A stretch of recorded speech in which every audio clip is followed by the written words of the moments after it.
Bonjour et bienvenue dans cette nouvelle vidéo. Nous allons prendre la suite de notre propos sur le karma et dans cette vidéo nous allons voir ce qui correspond au chapitre 7 du livre dont je vous ai déjà parlé, De nombreuses demeures, dont je vous fais l'exégèse. Ici, il s'agit aujourd'hui du sujet du karma suspendu. Du karma suspendu, c'est-à-dire le karma qui attendrait un certain temps avant de faire effet, ou en tout cas de se manifester dans une circonstance qui revient à payer une dette passée, mais après un certain intervalle entre le moment de la faute ou du fait générateur déclencheur du karma, d'une part, et son paiement, son appurement au final. C'est un fait curieux qu'on observe dans les cas de karma physique qui sont évoqués par Case, c'est que donc les conséquences peuvent n'apparaître qu'après un certain intervalle, un intervalle d'une ou plusieurs existences. La question c'est pourquoi quelque part ce sursis karmique. L'expression sursis karmique est intéressante. Pourquoi ce sursis karmique va être nécessaire? Pourquoi donc la réaction ne va pas commencer immédiatement, mettons dans la vie exactement après le fait générateur, mais va pouvoir attendre un certain temps et pourquoi donc en ce sens ce n'est pas réellement mécanique, ce n'est pas on fait une chose dans une vie et paf, la vie suivante, on récolte en substance les fruits ou on doit comprendre quelque chose en lien exactement avec l'incarnation précédente. Pourquoi donc? Pourquoi ça peut prendre du temps? Eh bien, comme on pourrait s'y attendre, il y a plusieurs réponses à cette question. Plusieurs réponses, et la première réponse c'est que de fait, l'ego, on dirait en théosophie l'ego réincarnant. L'ego réincarnant, passant d'un corps à un autre, doit attendre une circonstance exactement propice, c'est-à-dire des données de lieu, de temps et d'ambiance culturelle qui sont appropriées pour rencontrer quelque part la situation similaire ou en lien avec la situation initiale ayant généré le karma à apurer par la suite. Et donc on voit qu'il faut parfois des siècles entre la cause et la conséquence, avec aussi la potentialité que, entre-temps, d'autres vies ou d'autres expériences aient pu servir à apurer, à liquider d'autres types de karma ou à apprendre d'autres qualités qui allaient devenir nécessaires pour plus tard traiter ce karma initialement déclenché. Et alors il y a un bon exemple, un exemple même étonnant, qui revient à répétition dans les lectures de vie d'Edgar Cayce. C'est notamment concernant les différents types de karma ayant été déclenchés à l'époque de l'Atlantide. Ça, c'est dans les lectures d'Edgar Cayce. Rappelez-vous de la limite de la vie d'Edgar Cayce, mort en 1943. Mais quand on étudie ces lectures de vie, on parle beaucoup, de façon récurrente, de vie dans l'ancienne Atlantide qui ont déclenché un certain type de karma. Alors concernant l'Atlantide, un aparté, la science de fait aujourd'hui n'a jamais réussi vraiment à prouver, à établir ou à nier absolument l'existence passée de ce vaste continent, donc Atlante, réputé être aujourd'hui sous l'actuel océan Atlantique, bien qu'on puisse envisager qu'il puisse y avoir des raisons d'y croire en présence de preuves ou bien historiques, ou bien géologiques, ou bien culturelles. Pour la preuve culturelle, ou en tout cas historique, même si on peut se poser la question de savoir justement jusqu'à où va son historicité, on a la principale source historique secondaire à travers Platon. Platon qui évoque l'Atlantide dans les dialogues de Critias et dans son Timée. Pour les preuves géologiques, on a des preuves géologiques là. Attention, l'ouvrage dont je vous parle est initialement écrit dans les années 60. Entre-temps, on a pu avoir bien d'autres actualisations. Mais c'était intéressant de voir que dès cette époque-là, on a vu notamment une découverte faite à l'occasion d'une rupture de câbles transatlantiques, les câbles sous-marins. Le câble était tombé à une profondeur supérieure à 3000 mètres de profondeur, donc, et ramené à la surface, on avait vu que ce câble portait avec lui des fragments. Les pièces de ces câbles avaient emporté des fragments de lave lorsqu'il s'était déposé au sol puis qu'on l'avait remonté à la surface. Des laves dont, une fois examinées au microscope, on s'était dit qu'il avait été démontré que ce type de lave-là n'avait pu se former qu'au sein de terres émergées et non pas immergées. Puisque en profondeur, il y a des conditions différentes de chaleur, de pression, et donc on peut avoir des réactions chimiques différentes et des signatures justement de lave, ou bien formées dans un sous-sol sous-marin ou bien formé à l'extérieur. Et là, on avait eu donc des doutes sérieux dans le sens que ce fond des océans, finalement, comportait des laves qui n'avaient pu être formées qu'en des temps où ces terres étaient émergées. Donc là, c'est juste un fait qui est donné. On peut trouver d'autres bizarreries de cette nature-là. Et parmi également les preuves culturelles Toujours pareil, on parle de faisceaux d'indices graves et concordants, on va avoir des preuves, mais on n'aura jamais la totale certitude de quelque chose, puisque aujourd'hui, on n'a pas de continent dans l'Atlantique, je dirais émergé de l'Atlantique. Mais donc parmi les preuves culturelles les plus fréquentes, on a en premier lieu l'universalité de l'histoire du déluge que l'on retrouve dans la Bible, mais on les retrouve également dans les légendes et contes et mythologies de à peu près tous les peuples primitifs du monde. Ça, c'est un travail extraordinaire qu'avait fait notamment Immanuel Velikovsky, génial esprit juif russe qui avait écrit notamment Mondes en collision, dans lequel il avait eu l'idée tout à fait géniale de comparer les mythes et mythologies du monde entier pour s'apercevoir qu'il y a un certain nombre de choses, de données qui revenaient. Et on peut en trouver plein d'exemples. On peut trouver par exemple un autre exemple vers les années 520-530 de mémoire. Vous avez eu par exemple les chroniques autant chinoises que romaines qui parlaient de feu dans le ciel ou d'un phénomène de bombardement météoritique qui pouvait sembler, a-t-on pu conclure, avoir créé un phénomène d'hiver nucléaire avec plusieurs années de suite davantage de dépôts qui seraient la signature d'un phénomène d'hiver nucléaire, davantage de poussière cosmique qui aurait assombri une bonne partie de l'atmosphère et qui aurait créé un phénomène d'effondrement ou d'affaiblissement des civilisations à l'époque. De mémoire, je me souviens vers 520-530 je crois. Et voilà, beaucoup de choses aujourd'hui, grâce à la science, à l'étude réellement dépassionnée de la science, tombent parfois sur ce genre de bizarreries. Donc, preuve culturelle donc, sur l'universalité, par exemple, du mythe du déluge. On peut citer également, en second lieu, les bizarreries, les bizarres similitudes architecturales que l'on peut retrouver, par exemple, en Égypte ou au Moyen-Orient d'une part, et d'autre part, en Amérique du Sud.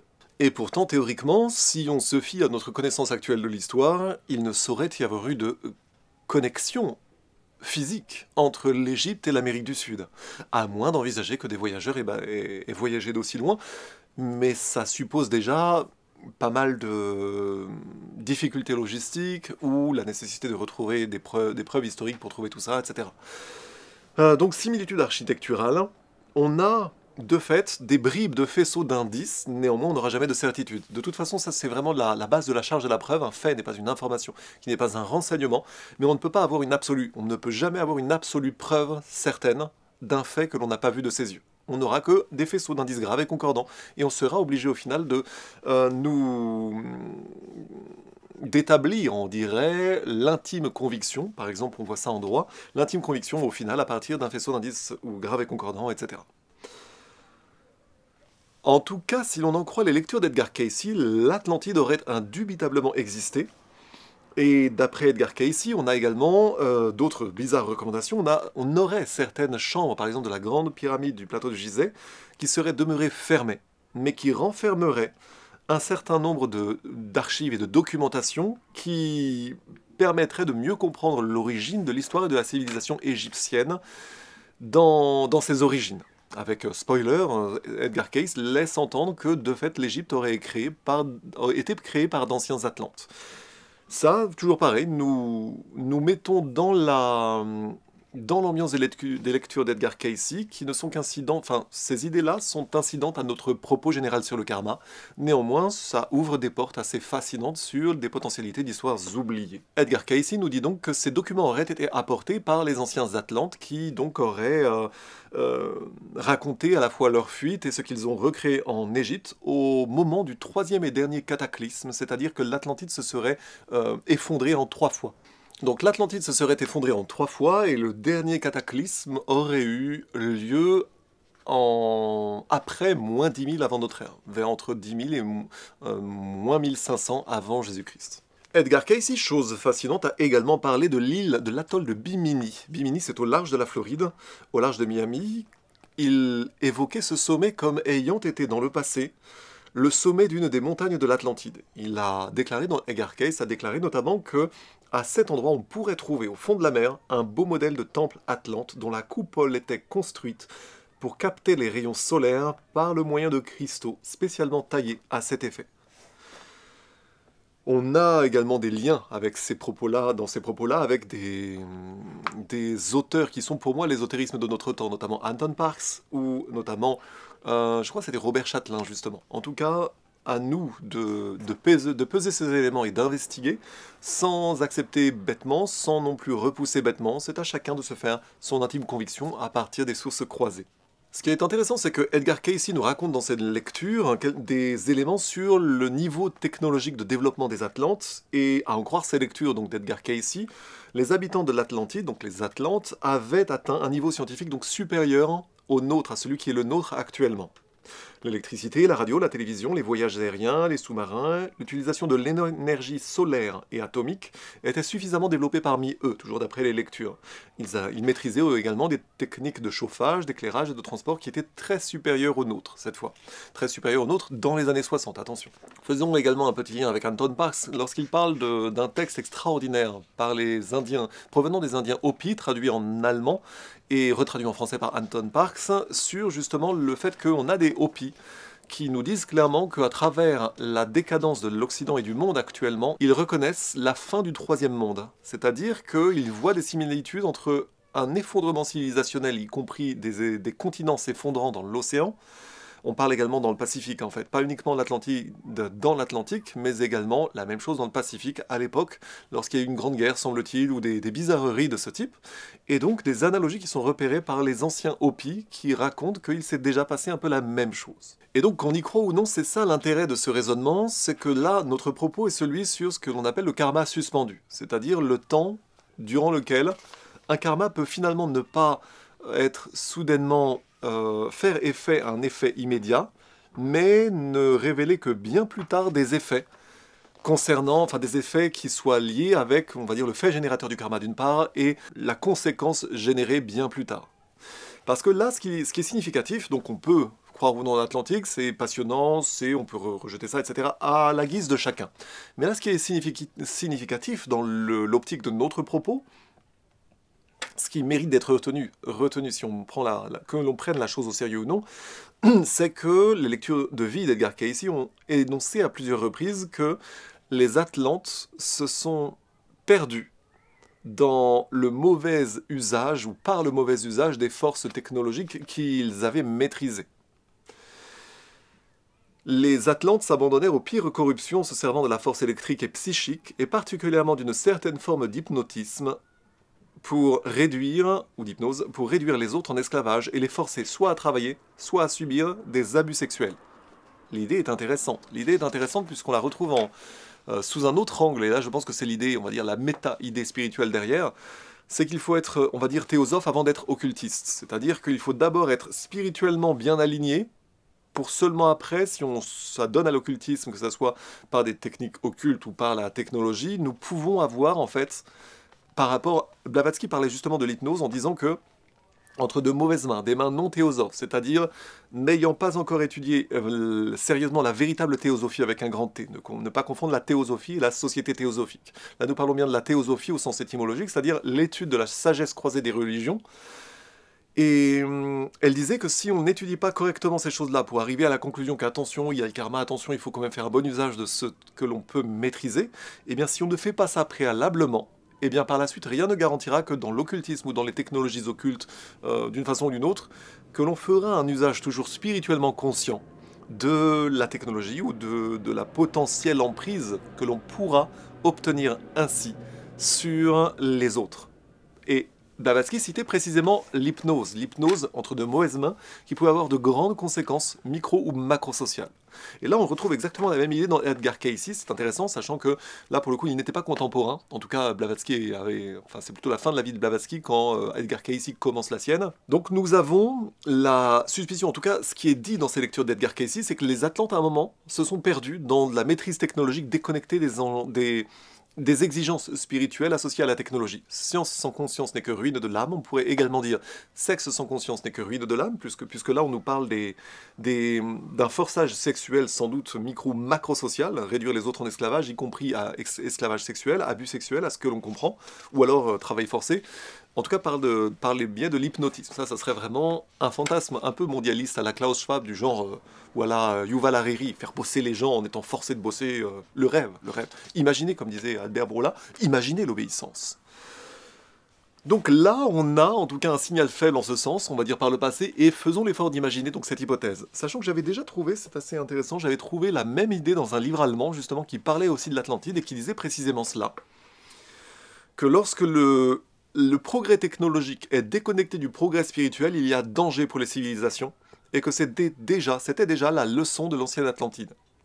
Ce qui est intéressant, c'est que les lectures d'Edgar Cayce en substance nous disent la même chose, et de fait, en ce sens, les lectures d'Edgar Cayce nous disent, on le reverra à d'autres occasions, quelque part que, à l'époque, donc là, à l'époque d'Edgar Cayce, donc fin 1943, mais on pourrait l'envisager jusqu'à aujourd'hui, en tout cas une courbe allant dans la même direction, c'est-à-dire dans la direction d'un progrès technologique toujours plus avancé, mais d'un progrès spirituel laissant à désirer, et alors il y aurait danger. Encore une fois, le même danger, consistant à maîtriser des technologies ou des techniques occultes susceptibles de déboucher sur une mauvaise utilisation karmique d'un acquis, parce que déconnecté de cette théosophie, déconnecté de cette maîtrise spirituelle. La maîtrise spirituelle et la maîtrise technologique doivent aller de pair en fait. Un peu de science éloigne de Dieu, beaucoup en rapproche, comme disait l'autre. Nous avons également d'autres bizarreries, derrière par exemple Oppenheimer. Oppenheimer, quand on lui avait demandé si c'était la première explosion atomique de l'histoire, Oppenheimer avait précisé c'est la première explosion atomique à notre époque. Sous-entendu, il s'était intéressé au Ramayana et aux autres textes védiques, notamment donc de l'Inde, pour s'apercevoir qu'il y a parfois des bizarreries. Quand on étudie les textes anciens, c'est comme ce que disait Immanuel Velikovsky ou d'autres comme Maurice Châtelain, eh bien, on s'aperçoit qu'il y a des bizarreries quand même et on se demande si ça n'a pas été inventé ou alors si ça n'a pas été une transcription plus tard en des termes parfois naïfs ou parfois pas forcément allégoriques. Mais on croit que c'est allégorique, alors que peut-être que c'était des termes réalistes, pour décrire par exemple des batailles spatiales, pour décrire des armes nouvelles qu'on connaît aujourd'hui, mais que l'on a pu connaître dans le passé. Et donc Oppenheimer avait envisagé qu'il y ait pu avoir dans le passé des maîtrises technologiques, notamment du feu nucléaire, et de fait c'est ce que disent par exemple les lectures d'Edgar Cayce. Donc encore une fois il faut être très humble là-dessus, de même qu'on peut trouver d'ailleurs en Bretagne, je suis allé voir ça, vous avez des endroits en Bretagne où vous trouvez du granit fondu. Alors du granit fondu pour fondre du granit, c'est pas avec une allumette, c'est pas avec un mégot, hein, c'est comme l'affaire de Notre-Dame.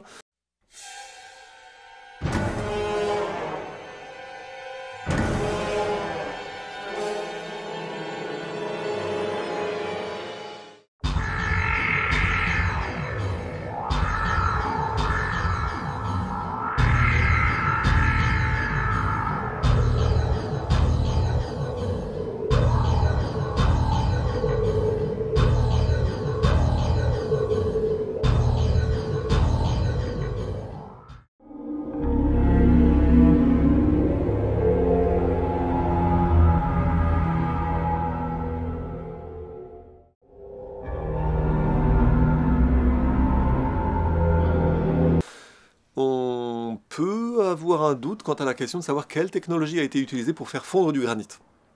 Donc voilà, il y a des mystères comme ça, des bizarreries passées, des souvenirs du futur, comme dirait Erich von Däniken. Je crois que l'un des titres de son livre, qui s'appelait Retour aux étoiles en français, le titre original c'était Erinnerungen an der Zukunft, les souvenirs du futur. Intéressant, intéressante idée. Donc voilà, l'idée d'un retour cyclique d'une même histoire qui laisse envisager qu'il y ait pu avoir des bizarreries dans notre passé. En tout cas, retenons cette idée-là. Le progrès technologique déconnecté du progrès spirituel égale danger. Il faut être théosophe avant d'être occultiste. En tout cas, les deux doivent aller de pair, sinon danger encore une fois. Danger et le fantasme du déchaînement de la matière. Voilà, je pense que c'est un sujet sur lequel il nous faut être lucide. C'est une leçon sans doute pour notre temps. En tout cas, c'est ce qui apparaît en filigrane à l'occasion donc de ces lectures d'Edgar Cayce. Faisons également le parallèle lorsqu'il fait le lien entre une certaine forme d'hypnotisme et des abus sexuels pour réduire les autres en esclavage, les forcer à travailler, les forcer soit à travailler, soit à subir des abus sexuels. Faisons le lien avec Eyes Wide Shut, le film de Stanley Kubrick, qui sous-entend qu'il puisse y avoir d'énormes trafics type Weinstein-Epstein derrière certains milieux bien connus de pouvoir, du cinéma, du mannequinat. Et je peux vous dire que je sais que c'est vrai pour en avoir eu une expérience tout à fait réelle. Et le traitement des conséquences et les dégâts humains que ça fait sont absolument d'autant plus destructeurs et désastreux qu'ils ne sont pas bien pris au sérieux dans notre contexte psychologique actuel. C'est le principe de Freud en fait. Freud initialement avait des bonnes pistes, puis on l'a éloigné des bonnes pistes en lui disant pour ta carrière il vaut mieux que tu t'éloignes des bonnes pistes. Et notamment des pistes qui relevaient de la pédocriminalité et de ces sujets qui de fait sont un trafic sur les énergies les plus pures, celles des enfants ou des jeunes filles. Et ce n'est pas anodin que nous retrouvions tout cela à différentes époques. Cet aparté laissé de côté, nous avons là notre sujet d'aujourd'hui. C'est que, à condition de tenir les lectures de Case pour véridiques, nous avons la potentialité de comprendre que certaines perversions de caractère ne puissent pas être rédimées convenablement. On ne puisse pas les racheter convenablement dans un contexte qui ne soit pas du même niveau technologique que celui dans lequel, par exemple, le karma a pu être généré. En l'occurrence, là, dans l'Atlantide, si on se retrouve à des époques où il n'y a ni électricité, ni certaines technologies, ni connaissances occultes ou psychologiques, eh bien, on ne pourra pas forcément retrouver exactement les mêmes liens entre cause et conséquence, parce que, d'une façon ou d'une autre, l'occasion exacte de prouver que l'on peut dépasser la tentation d'une mauvaise utilisation de ses pouvoirs dans un certain contexte technologique, devra donc attendre la reproduction du même contexte technologique. D'où l'aspect fascinant des lectures d'Edgar Cayce lorsqu'il dit en substance que, à son époque, en tout cas, il y a l'idée de purger le karma de l'Atlantide. C'est-à-dire que beaucoup d'humains se réincarnaient dans ce contexte-là, Atlante pour le meilleur ou pour le pire, en fait. Comme s'il y avait un parallélisme à 10 000 ans d'intervalle entre des histoires qui revenaient dans le même schéma, avec notamment les moyens technologiques, les potentialités d'hypnose, etc., etc. Parce que justement le test définitif, quant à la question de savoir si un homme va avoir vaincu ses péchés ou ses tropismes excessifs dans la disharmonie, dans la démesure, dans l'hubris, eh bien, ça va être de le mettre en présence, de mettre cet homme qui a péché, cette personne qui a fait un usage immodéré et non spirituel de ses capacités, etc., eh bien, il faudra le mettre en présence de la même situation pour voir s'il a dépassé justement, ce qui est de fait son épreuve en fait. En plaisantant également, on peut dire que la comparaison qui est donnée, c'est qu'un homme ne pourra voir s'il résiste à la tentation des femmes avec la ferme ténacité d'un saint Antoine, que quand il se retrouve en présence de très belles femmes en fait. Ça ne vaut pas si la comparaison n'est pas faisable. Donc là, on parle vraiment de cette situation dans laquelle on doit, de fait, évoluer vers une maîtrise et vers une mesure. C'est la grande leçon du karma, en fait, une mesure, et notamment le fait de ne pas attenter à la souveraineté d'autrui. Parce que c'est de ça qu'on parle là. Et de même, les entités qui firent un mauvais usage de l'énorme pouvoir qu'ils avaient pu avoir, notamment dans le contexte Atlante, à travers justement la science Atlante, la science qui était mise à leur disposition dans cette incarnation en Atlantide, eh bien, elles ne pourront pas être considérées comme ayant transmué leur égoïsme ou leur volonté de domination, puisque ce sont les deux facteurs antikarmiques, enfin anti-spirituels qui reviennent, donc l'égoïsme et la volonté de domination sur autrui, tant qu'elles n'auront pas été mises en situation, en présence des mêmes moyens techniques ou technologiques, et que pour se rédimer, elles en auront fait un usage au contraire altruiste ou un usage dans un esprit constructif. Donc, si vous avez failli dans un certain contexte, vous devrez retrouver plus ou moins le même contexte technologique pour dépasser l'épreuve dans laquelle vous aviez failli dans l'incarnation passée. Or, donc, le progrès cyclique des civilisations, l'éternelle loi des cycles dont parlait Blavatsky justement, le fait que les civilisations ne sont pas linéaires, c'est aussi ce que disait Immanuel Velikovsky, le génial, c'est que, en fait, la grande leçon de l'histoire, quand on étudie vraiment les mythes et non pas la version, on va dire, arrogante de l'histoire occidentale, comme s'il n'y avait que 2000 ans d'histoire, eh bien, cette leçon donc de la cyclicité, l'éternelle loi des cycles, aboutissait à ce qu'au XXe siècle, à partir des lectures d'Edgar Cayce, nous nous retrouvions de nouveau dans une période de cette nature, une période qui commençait à devenir similaire au niveau technologique de l'Atlantide et qui allait donc permettre, de fait, c'est ce que racontent les lectures d'Edgar Cayce, quoi qu'on en pense, c'est qu'elles ont permis, ce niveau technologique renaissant a permis donc quelque part, cause ou conséquence, en tout cas il y a eu l'incarnation de nombreuses personnes qui avaient une incarnation en Atlantide avec un certain nombre d'éléments qui revenaient de façon récurrente. Et c'est tellement, quand on les lit et quand on compare à l'actualité, c'est quand même quelque chose de tellement troublant qu'au minimum, par pure étude en honnête homme du sujet, je pense qu'il y a de toute façon des leçons à tirer au minimum en reliant les points selon la base justement de l'investigation, en fait. Des signaux faibles et des corrélations, des faisceaux, encore une fois, d'indices graves et concordants, des mêmes histoires qui reviennent, etc. C'est de là que vient l'expression qui revient dans les lectures de Case, c'est-à-dire la liquidation du karma laissé par l'Atlantide. À la fois individuel et collectif. Individuel et des individualités juxtaposées créant des collectivités, donc un karma collectif à liquider. Souvenez-vous, on avait déjà vu un peu l'histoire qu'il y a un karma individuel, karma collectif, etc. Il peut y avoir plusieurs niveaux de karma. Et c'est là que une autre question incidemment dérangeante peut se poser. De savoir si les formidables bons technologiques qui sont ceux de notre époque, sachant que là, rappelez-vous, le propos date de 1960, la lecture d'Edgar Cayce se termine en 1943, mais aujourd'hui, on voit que la courbe a vraiment continué dans le sens de prodigieux bons technologiques, et là, ça devient encore plus, sensible avec notamment les questions d'IA, intelligence artificielle surtout. Eh bien, on peut comprendre de deux façons les prouesses technologiques actuelles. La première façon, c'est l'éventuelle conséquence du génie audacieux des égos réincarnants qui se réincarnent donc, et qui étaient par exemple d'anciens Atlantes ou qui connaissaient par exemple certains types de technologies, et donc peut-être que dans certains dépôts de brevets, regardez avec le cas de Nikola Tesla extraordinaire, nous avons parfois des inventeurs tellement géniaux et qui disent clairement qu'ils ont eu des intuitions extérieures ou qui leur ont été suggérées d'une façon ou d'une autre. Est-ce que ce sont des influences extérieures? Est-ce que ce sont des souvenirs de vies antérieures? Là, potentiellement, on peut avoir toutes les possibilités. En tout cas, analogie là encore une fois avec les énormes progrès technologiques, rien n'est impossible, mais donc ça, c'est la première lecture possible des bons technologiques de notre époque. La deuxième lecture possible, c'est aussi de considérer ces prouesses technologiques comme un terrain d'épreuve. Comme un terrain d'épreuve pour permettre aux égos réincarnants, aux humains qui se réincarnent, de prouver de fait, prouver et démontrer la question de savoir si au cours des siècles intermédiaires ou autour des éventuelles incarnations intermédiaires, en tout cas, dans cette nouvelle incarnation à notre époque, la question donc de savoir s'ils ont acquis les capacités en tant qu'âme ou en tant qu'égo réincarnant instruit au fur et à mesure au long de ces différentes expériences, si donc on acquiert les qualités qui permettent de résister à un même type de tentation renouvelée. Donc la question donc, dans un contexte d'égoïsme ou de barbarie civilisée. Regardez un peu là, les grandes guerres actuelles, la barbarie civilisée serait une expression intéressante pour illustrer le problème en fait. Donc, premièrement, ou bien les nouvelles technologies, c'est des intuitions atlantes de personnes ayant déjà connu ces technologies dans le passé, dans des incarnations passées, premièrement, ou bien donc un terrain d'épreuve pour de nouveau être éprouvé et savoir si cette fois-ci on saura faire un bon usage des technologies dans un but altruiste et non pas dans un but d'égoïsme ou de domination. Question fascinante, et c'est un peu comme dans Matrix avec l'oracle en fait.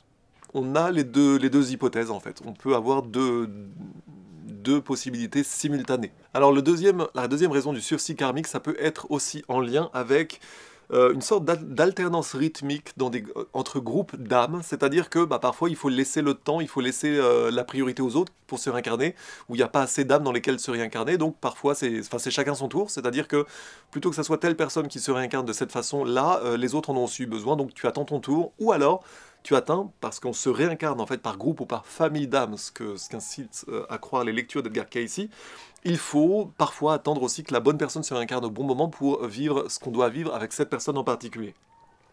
Donc on peut avoir une logique de chacun son tour entre les périodes d'incarnation et de non-incarnation, sachant en plus qu'il faut parfois attendre justement le bon moment et les bonnes personnes. Le même alignement des planètes avec des personnes que l'on a par exemple déjà connues dans d'autres vies. Et c'est là qu'on pourrait penser par exemple à une régularité totalement cyclique et rythmique, mais la leçon, c'est que c'est pas forcément tout le temps les mêmes vagues de peuples et de races qui reviennent exactement avec la même régularité cosmique et cyclique et rythmique.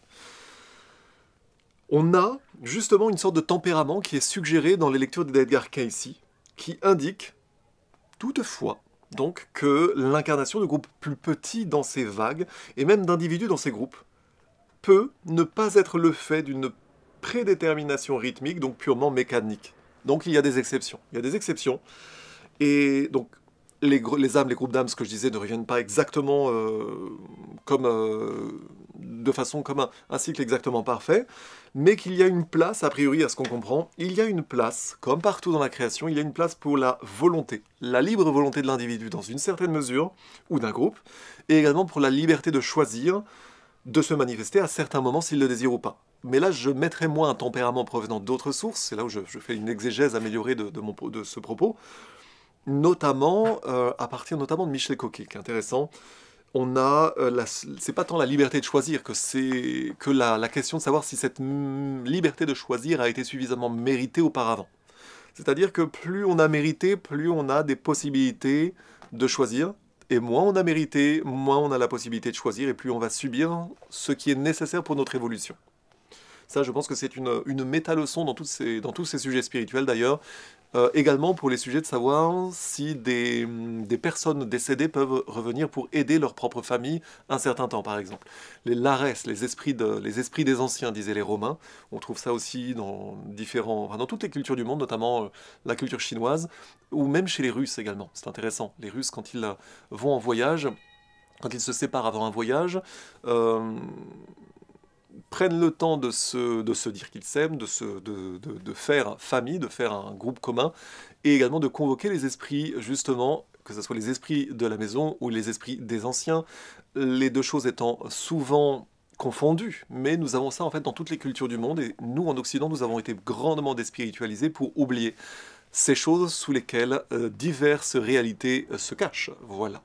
Autre application de ce que je vous dis souvent, c'est que nous sommes vus, on va dire, confisquer une bonne partie de ce qui était des anciennes connaissances païennes positives pour la vie, et qui parfois d'ailleurs peuvent ne pas être que positives, attention tout de même, néanmoins, ça c'est typiquement un exemple de ce qui nous a été plus ou moins supprimé pour comprendre que la vie ne se limite pas à notre existence actuelle sur Terre. Donc tout ceci nous amène à une complexité nouvelle, à plusieurs complexités feuilletées les unes sur les autres. Si une entité individuelle doit développer une qualité à un moment, dans ses relations avec ou bien une âme, une autre âme individuelle, ou bien avec un groupe d'âmes, eh bien, elle peut avoir besoin de retarder son incarnation, comme je le disais, pour attendre à la fois l'époque choisir, mais également la configuration dans laquelle elle va aussi être confrontée à l'incarnation des autres personnes avec lesquelles elle avait des choses à synchroniser.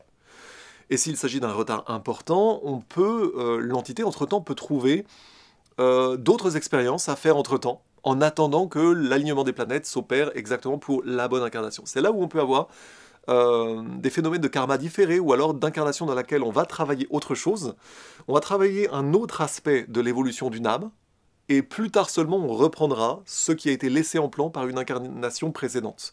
Et c'est là qu'on va avoir ce phénomène potentiel de karma suspendu. C'est-à-dire on a une incarnation dans laquelle on a déclenché quelque chose, puis 3 incarnations dans laquelle on va éprouver autre chose, puis mettons encore à la 5e incarnation, on aura par exemple la possibilité de clarifier ce qui avait été laissé de côté à la première incarnation. D'où les bizarreries également quand on a parfois connaissance de nos vies antérieures, où on peut avoir parfois, en connexion avec telle personne, qui a trait à une vie, qui est liée à une vie à telle époque, puis finalement avec une autre personne à une autre époque, ou alors de nouveau à la même époque, enfin, il y a des bizarreries.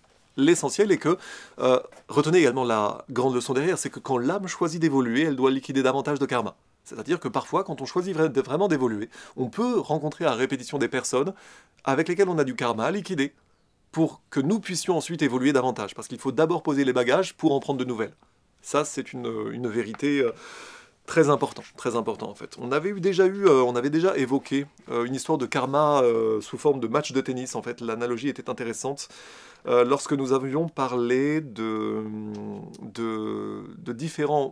première salle de différents types de karma physique, il y avait en fait l'idée qu'un match de tennis pouvait être interrompu par un mauvais temps et reprendre X incarnations plus loin. C'est ce qu'on avait déjà vu. Tant pour réparer des torts personnels que pour réparer d'ailleurs des torts collectifs, en lien avec des familles d'âmes ou en lien avec plusieurs personnes en même temps.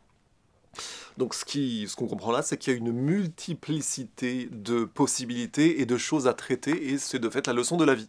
C'est-à-dire que rien n'est jamais unidirectionnel, rien n'est jamais monolithique, mais qu'on va aller prendre des enseignements partout, on va à la fois apprendre et à la fois s'éprouver nous-mêmes dans telle ou telle incarnation, etc. Jusqu'à ce que, et ça c'est ce qu'enseignent les enseignements ésotériques, jusqu'à ce que l'on ait éprouvé de fait tous les types quelque part tous les types d'émotions. Parce que c'est le sens de notre vie sur Terre, nous devons expérimenter à peu près tout au fur et à mesure, au rythme où nous l'éprouverons. Idée donc dérangeante, c'est quelque part, on doit être à la fois toujours tout en même temps, tout et son contraire. Ça veut dire que pour tout éprouver, il faut le meilleur et le pire dans une chaîne d'incarnation dans laquelle on va éprouver à la fois l'inverse et son contraire. Et là, ça multiplie encore une fois toutes les possibilités. Étant entendu que là, ce dont je vous parle, ce sont des généralisations qui ne peuvent avoir une prétention totalement scientifique. Ce ne sont quelque part que des extrapolations à partir de la myriade énorme d'informations données par les lectures d'Edgar Cayce, qui sont de fait dispersées dans plein de lectures différentes, mais qui donc, s'il s'agit de faire un effort de synthèse et de compréhension, aboutissent à ce genre d'enseignement-là que l'on essaye duquel on essaye, un peu par spéculation, de tirer des règles empiriques à partir des informations glanées. Si en plus vous rajoutez avec, là on est donc Edgar Cayce, ça se termine en 43, mais j'estime que c'est une bonne base de départ pour comprendre certaines choses. Aujourd'hui, nous pouvons trouver 1001 livres dans lesquels on aura davantage d'informations. Néanmoins, les faits là qui sont dégagés sont déjà assez pertinents, suffisamment pour que je vous les dévoile là, parce que je pense que ça peut servir à pas mal de monde. Alors jusqu'ici, on a parlé avant tout de facteurs purement extérieurs de karma suspendu. Mais on a aussi des facteurs intérieurs. On a un facteur extrêmement intéressant, c'est l'idée que la force psychologique d'un individu se façonne de vie en vie. Ça veut dire que pour liquider certains types de karma, il va parfois falloir accumuler davantage de force et de compréhension dans certaines incarnations avant seulement d'être capable de traiter ce qui a été notre échec dans le passé. Donc quelque part on va avoir une vie, mettons avec un gros ratage, on va avoir entre-temps plusieurs incarnations qui vont nous faire renforcer, ce qui va nous permettre dans une autre vie après de traiter ce qui avait été un complet échec avant. Ce qui est intéressant, c'est que c'est transposable à la fois aux vies antérieures et également à la vie actuelle. On va revenir là-dessus.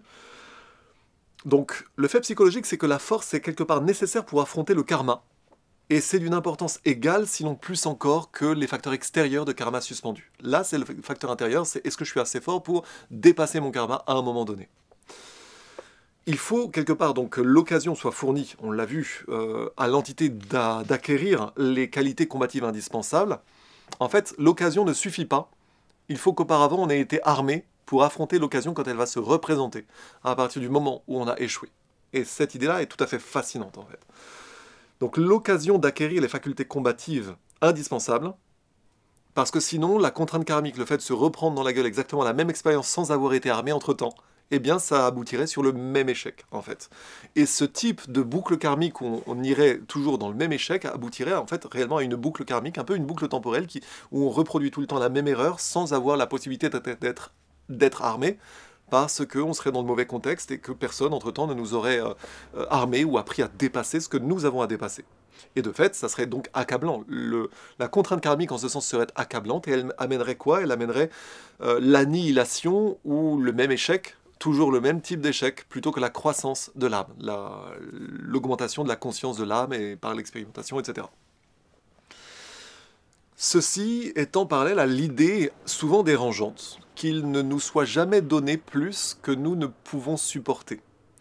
Alors quand on est vraiment dans les vraies emmerdes lourdes, c'est quand même parfois un peu difficile d'être d'accord avec cette idée-là.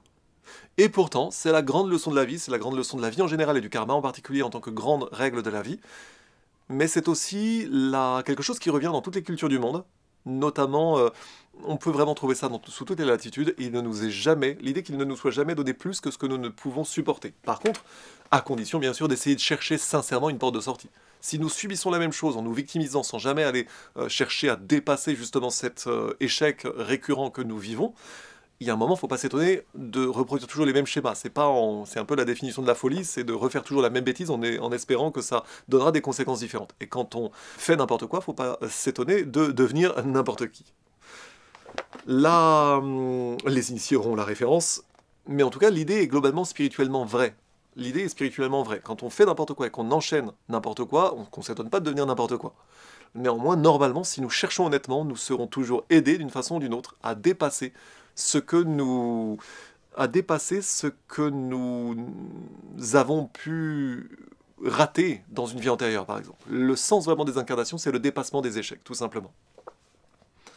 On a eu plusieurs cas comme ça dans les lectures de Case, en fait, un grand nombre de cas de personnes dont l'origine du mal se situait dans plusieurs vies. Il y avait plusieurs vies en arrière, et elles s'étaient... Dans ces lectures-là, ces personnes s'étaient étonnées de la question de savoir comment se faisait-il que ça soit une incarnation si ancienne qui ait créé la conséquence karmique tant de temps après. Et on a eu à répétition la même réponse donnée par Edgar Cayce, notamment dans un cas dont nous avons déjà parlé, la jeune fille boiteuse qu'on avait déjà évoquée dans le chapitre 5, qui était sur le karma de la moquerie, justement. Et on a eu donc la même réponse à la question de savoir pourquoi l'entité avait-elle attendu la présente incarnation pour exécuter le karma de l'époque romaine, 2000 ans plus tard. Et la réponse, elle mérite d'être vraiment citée in extenso. Deux points, je cite, « parce qu'elle était incapable de l'exécuter plus tôt ». Fermez les guillemets. Le contexte indique clairement que cette incapacité était due à une cause intérieure, cette fois, plutôt qu'extérieure. Donc c'est pas le contexte, c'était vraiment la force intérieure de l'âme qui avait dû passer par plusieurs expériences avant pour être enfin capable de liquider ce ratage il y a 2000 ans dans cette incarnation actuelle. Et dans ce cas, comme dans d'autres afflictions, nous avions eu une analyse serrée des vies intermédiaires entre donc, la vie il y a 2000 ans et la vie actuelle. Il y avait eu d'autres vies. Et ces vies intermédiaires avaient montré qu'elles constituaient autant d'expériences nécessaires pour acquérir graduellement des qualités positives et des capacités qui allaient permettre enfin de liquider 2000 ans plus tard, après plusieurs incarnations, ce qui avait été initié il y avait 2000 ans. L'idée de ces étapes intermédiaires est là encore fascinante. C'est comme si vraiment, c'est tout à fait par analogie à l'instruction ou aux études, etc. C'est qu'on nous donne, on part pas directement de la maternelle au doctorat, en fait. On a des étapes, etc. C'est vraiment, il y a mille et une analogies à faire dans toutes ces histoires, mais c'est tout à fait, je pense, fascinant. Je ferais bien également un parallèle pour moi. Un parallèle qui m'est très personnel, que je vais vous raconter, c'est en amour. En amour, dans les relations amoureuses que nous pouvons avoir, parfois, on retrouve, et même assez souvent en fait, on retrouve parfois à répétition ce que l'on ne comprend pas ou ce que l'on n'a pas compris à un moment donné, quitte à devoir vivre entre-temps, non pas forcément la même chose, mais d'autres étapes intermédiaires qui seront autant de morceaux de puzzle qui vont nous permettre d'arriver à comprendre le gros morceau au final. Là, j'avais moi compris ça en lisant ce livre à l'été... je l'ai lu en 2014 et je fais le parallèle, je vais vous raconter, là pour le coup, expérience personnelle, deux cas de femmes qui avaient de lourds blocages sexuels et qui s'en sentaient extrêmement, qui se culpabilisaient. Et dans ces deux cas, je n'avais pas forcément été en mesure à l'époque de comprendre ou de réellement être capable de root out the evil, comme dirait Thomas Becket, d'extirper le mal par la racine. Et deux blocages similaires. La première, c'était, là c'est très personnel, mais la première, c'était dans un contexte de relation sexuelle. Je sentais en temps réel qu'à un moment, la femme se déconnectait et était complètement à côté de son corps, en fait. Et moi, je ressens vraiment ces choses-là et j'ai vraiment assez vite tendance à stopper les choses, en dire, et ça, c'est ce que je pense doit faire un homme, en fait. Parce que de fait, voilà pourquoi le sexe est sacré. On ne touche pas le corps, on touche aussi l'âme, et on ne sait jamais quels sont justement les ressorts intérieurs de l'âme et quel type de blocage on va trouver. Et je pense que c'est aussi une grande leçon de la vie, il faudra que j'en parle séparément, mais quand on met une femme en harmonie en tant qu'homme, en fait, mécaniquement, on tombe sur tout ce qui a été mis sous le tapis et qui n'a pas pu être exprimé de façon saine auparavant. Ça veut dire que par définition, si vous mettez vraiment une femme en harmonie, eh bien vous récolterez un peu dans la gueule tout ce qu'elle n'aura pas révolu précédemment et ça sera votre boulot sacré que d'essayer d'aplanir ça ensemble dans les mamours et le ronron. C'est quelque chose d'important. Et donc là, ce qui m'était arrivé dans un premier temps, une personne qui avait carrément une sorte de... presque une blessure sexuelle jusqu'à en saigner, qui se refermait comme une huître et qui s'excusait de saigner ou qui s'excusait que ça donne une mauvaise séance de sexe. Et je disais, mais non, c'est pas le problème. Par contre, on va explorer ça ensemble et surtout, voilà, il y a mille et une autres choses à faire en fait. Notamment les massages d'amour, le toucher en fait. Ce qui est intéressant dans le sexe, c'est tout ce qu'il y a autour du sexe. Et bien avant le sexe, de fait. Et bien, donc ce qui m'était arrivé, dans ces deux cas différents, assez similaires, Notamment gros blocage par rapport à la mère, beaucoup de mauvaises visions de la sexualité ou de voilà, eh bien j'avais eu à vivre d'autres choses au pluriel entre une fois la butée constatée et la personne ne voulant pas aller plus loin dans sa propre exploration. Puis plus tard, moi j'avais vécu d'autres choses et quand je l'avais retrouvée, j'avais été cette fois capable de la faire dépasser et dans ces deux cas-là, j'avais été capable. J'ai eu un autre cas également. Je crois que j'en avais parlé dans l'introduction, là pour le coup c'est un troisième cas, d'une femme qui passait un certain niveau d'intensité sexuelle, devenait, je crois que j'en avais parlé, qui devenait extrêmement agressive, comme si j'étais une menace vitale pour elle. Mais ça devenait vraiment, c'était complètement anormal, quoi. Et là, une fois, deux fois, trois fois, je lui dis, ok, on explore ça, il faut qu'on explore ça ensemble, il faut qu'on questionne ça parce qu'il y a quelque chose. Et comme elle ne voulait pas aller plus loin, et comme au contraire elle avait limite laissé entendre commencer à entendre qu'elle se sentait forcée à autre chose, je lui dis oh là là, si vraiment c'est le cas, écoute, notre relation s'arrête immédiatement, comme ça tu vas devoir comprendre que moi je te force à rien, et au contraire, je suis le meilleur support en tout cas je suis un bon support de progression, mais si tu ne veux pas avec moi, il n'y a pas de problème, néanmoins moi, je n'irai pas contre ta volonté si tu n'es pas prête à liquider ça. Parce que de toute façon, voilà, moi je te propose quelque chose d'harmonieux qui doit rester dans l'harmonie, mais si tu n'es pas prête à aller plus loin, ça va créer de la disharmonie entre nous, et à un moment ça ne va pas me plaire, point. Et de fait, cette femme-là, je l'avais donc quittée directement, quasi, pas immédiatement, mais je l'avais, à un moment, quand vraiment elle avait commencé à m'accuser une fois, deux fois, je lui ai dit, ok, point, ça se termine, fin du mois c'est terminé, voilà. Et par contre, il lui avait fallu rencontrer deux, trois mauvaises personnes ou personnes moins spirituellement conscientes que moi, pour que plus tard on se retrouve et que là, à présent, elle soit prête, suite à vraiment des réactions de mecs qui avaient été très négatifs face à ça, qu'elle soit enfin prête à explorer ces choses-là, et nous avions transcendé ça ensemble, et là c'était vraiment très, très bon. Et bien donc je fais donc un parallèle entre cette histoire de karma suspendu, avec une vie qui est l'incident, plusieurs vies d'instruction, et encore une vie, mettons, qui soit la réussite du karma raté, quelques incarnations plus tôt, mais avec quelques étapes intermédiaires pour armer l'âme et l'ego réincarnant pour qu'enfin il soit capable de dépasser le problème rencontré à l'époque. Donc je fais ce parallèle-là avec parfois les relations amoureuses, où parfois on a des blocages, on rencontre des choses pour lesquelles on n'est pas armé. Et en fait, la vie, c'est la grande leçon du karma, la vie repasse toujours les plats. D'une façon ou d'une autre, on revit parfois les mêmes expériences. Je peux également vous donner un autre exemple pour moi qui a été fascinant. Quelque part, mon premier amour, qui avait été un grand ratage pour moi, mais c'est pas nécessaire que je parle toujours de moi, néanmoins, c'est pour vous montrer aussi que on ne devient pas spirituel sans expérience, en fait. C'est-à-dire que, dans mes premières vies, une femme vitale qui s'appelait Vitaly, justement, qui était magnifique, et j'avais un blocage sexuel particulier qui me semble aujourd'hui incroyable, en fait. Je ne pouvais pas la toucher, en fait, j'étais incapable de la toucher au-dessous de la ceinture, en fait. Alors que c'était elle qui était décidée, etc. Et rétrospectivement, ça me paraît fou. Et en fait, j'avais un phénomène d'impuissance incroyable qui était un blocage psychologique. Ça m'est arrivé au tout début de ma carrière, alors que bon, je me suis bien rattrapé ensuite, mais c'était vraiment quelque chose de particulier. Mais je n'ai pu le dépasser que plusieurs relations plus tard, après avoir été instruite par d'autres initiatrices qui de fait m'ont sauvé. Et j'ai retrouvé plus tard, non pas la même personne, mais l'exacte même configuration, avec une personne tellement proche en termes de beauté, en termes de... C'était très étonnant, une sorte de beauté à la Laetitia Casta, c'était très bizarre, vraiment. Comme si la vie repassait les plaques, j'avais vécu la même situation à 8 ans d'intervalle, pour la transcender, mais avec quasiment les mêmes dialogues, quasiment les mêmes moments. C'était tellement sidérant, et justement au moment... Ah, en plus... non, c'était pas au moment. C'est plus tard que j'ai lu ce livre sur le karma, mais il y avait une analogie. Donc voilà, la vie repasse toujours les plats. Je pense que c'est la grande leçon du karma, donc analogie entre ce qui nous est expliqué ici, les étapes intermédiaires et l'aboutissement. Nous avions un cas précis de ce genre de phénomène de karma quelque part suspendu, avec le garçon qui avait été blessé dans un accident de voiture dont on avait déjà parlé.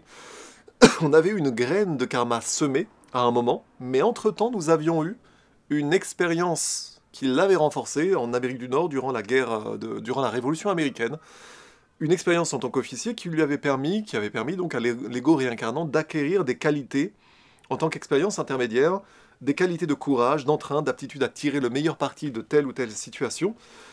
Et c'était ces qualités-là, acquises dans une incarnation intermédiaire, qui avaient permis de supporter la présente affliction de nature physique, qui était venu à maturité, mais donc avec une maturité également meilleure de la part de l'âme qui avait réussi à, grâce à d'autres expériences, à transcender cette expérience-là. Faisons une comparaison qui est faite justement au sujet de la rémission des dettes. Le principe des dettes d'argent, c'est que théoriquement, quand on emprunte à une banque, on ne peut pas par définition rembourser la semaine prochaine. Il va falloir du travail, il va falloir la rembourser petit à petit. Donc voilà, c'est logique. Il y a quelque chose comme un lien avec ces histoires de dettes d'argent et de dettes karmiques. On ne peut pas forcément la rembourser tout de suite, parce que par définition, la dette karmique a été contractée dans une circonstance d'ignorance, de même que la dette financière a été contractée dans une circonstance de manque d'argent. Et donc c'est la raison pour laquelle on nous donne des délais de remboursement, et on peut considérer que dans le domaine moral, dans le domaine karmique, la suspension des dettes karmiques, on peut considérer qu'elle procède de la même logique. Vous ne pouvez pas tout rembourser tout de suite, donc il va falloir d'abord vous donner le moyen de travailler sur vous-même pour accumuler ce qui va vous permettre de rembourser un jour, de rédimer votre dette, de fait. La comparaison est intéressante. Ce qui est intéressant donc, c'est que si ce principe de réincarnation, si on l'acceptait de façon générale un jour en Occident, si on accepte ce concept de karma dans ses grandes lignes, en Occident comme il est accepté en Orient, eh bien, on aurait, avec ce karma suspendu, l'idée que beaucoup plus de personnes devraient être préoccupées par les conséquences aujourd'hui de leurs actes pour leurs incarnations futures, en fait. Ça devrait en être le cas en tout cas. D'où l'intérêt également en termes de sens de l'État, que quelque part que l'État ne puisse pas se désengager complètement des questions spirituelles, parce que en fonction de tel ou tel apprentissage spirituel, si vous avez une religion qui vous apprend qu'il n'y aura jamais aucune conséquence de vos actes, ou au contraire une religion qui vous apprend qu'il y aura des conséquences derrière vos actes, eh bien, l'ordre social sera différent. Or, ce qui est donc intéressant, c'est que la compréhension de savoir si les actes auront des conséquences d'une façon ou d'une autre, eh bien, c'est à la base, justement, de l'ordre social, de fait. C'est encore une fois la raison pour laquelle l'État ne peut pas se désintéresser des questions religieuses, je pense. C'est en ce sens que la laïcité bien comprise est très naïve s'il s'agit que l'État n'ait pas un œil sur les religions. L'État, au contraire, doit permettre le libre développement spirituel positif des individus, plutôt que de permettre au premier fanatique de zigouiller le premier être supraconscient qu'il rencontre, par exemple. C'est en ce sens que l'État, quelque part, sert à créer les circonstances, les conditions du bon développement spirituel des individus, sans que les plus avancés ne soient massacrés par les moins avancés. De fait, c'est ce qui se passe aujourd'hui. En France, on peut le dire clairement. C'est-à-dire que l'État ne fait plus son travail, et surtout l'État, pour différentes raisons, de carence des religions d'une part, de carence également des sociétés initiatiques, type franc-maçonnerie ou autres, il y a beaucoup de cache-sexe, il y a beaucoup de tolérance déguisant de la lâcheté pour mettre par relativisme tout au même niveau. Or, quand on met tout au même niveau, ça se fait au bénéfice des barbares, ça se fait au bénéfice du fanatisme, et tout cela sont pour moi des sujets qui m'apparaissent fascinants, mais je pense qu'il y a matière à réflexion justement quant à la question de savoir jusqu'à quel point mettre le curseur, quelle est la légitimité de la laïcité. S'il s'agit de respecter les religions, c'est une bonne chose, mais de les respecter seulement dans la limite où elles apportent des fruits sociaux positifs. On juge l'arbre à ses fruits. Par contre, d'être lucide quant aux dérives fanatiques provenant de certaines religions, je pense que ça c'est le rôle de l'État, et que si l'État ne fait pas ça, il est défaillant dans sa mission la plus sacrée, qui est celle de protéger le peuple. Protéger, en fait, le développement spirituel du peuple, et pas uniquement le peuple physiquement. C'est, à mon avis, une idée absolument fascinante, sur laquelle on ne bute que quand on commence à croiser un peu les différents sujets, aussi bien le droit administratif, le droit constitutionnel, le droit de l'État, d'une part, et la question du sens de la vie sur Terre. Nous vivons pour l'amour et la connaissance, mais si au moment où nous éprouvons l'amour et la connaissance, nous sommes assassinés par le premier fanatique venu, eh bien, quelque part, l'ordre social, générant, quelque part, ces déséquilibres-là, ne tiendra pas de toute façon. Souvenez-vous, c'était ce que disait Lamennais aux ouvriers qui étaient... Enfin, aux pauvres qui étaient tentés par le communisme, ce que vous pensez pouvoir voler aujourd'hui, on vous le volera demain. Ça veut dire que c'est pas possible de bâtir un ordre social sur autre chose qu'une vision spirituellement juste de la vie. Elle est fascinante, cette idée, je pense. Donc toutes ces histoires de karma suspendu devraient nous préoccuper davantage au quotidien si cela nous était correctement enseigné, spécialement en Occident. Notamment l'idée qu'un acte cruel puisse avoir des conséquences en termes de handicap, de cécité, ou de... Voilà, comme on avait déjà commencé à voir.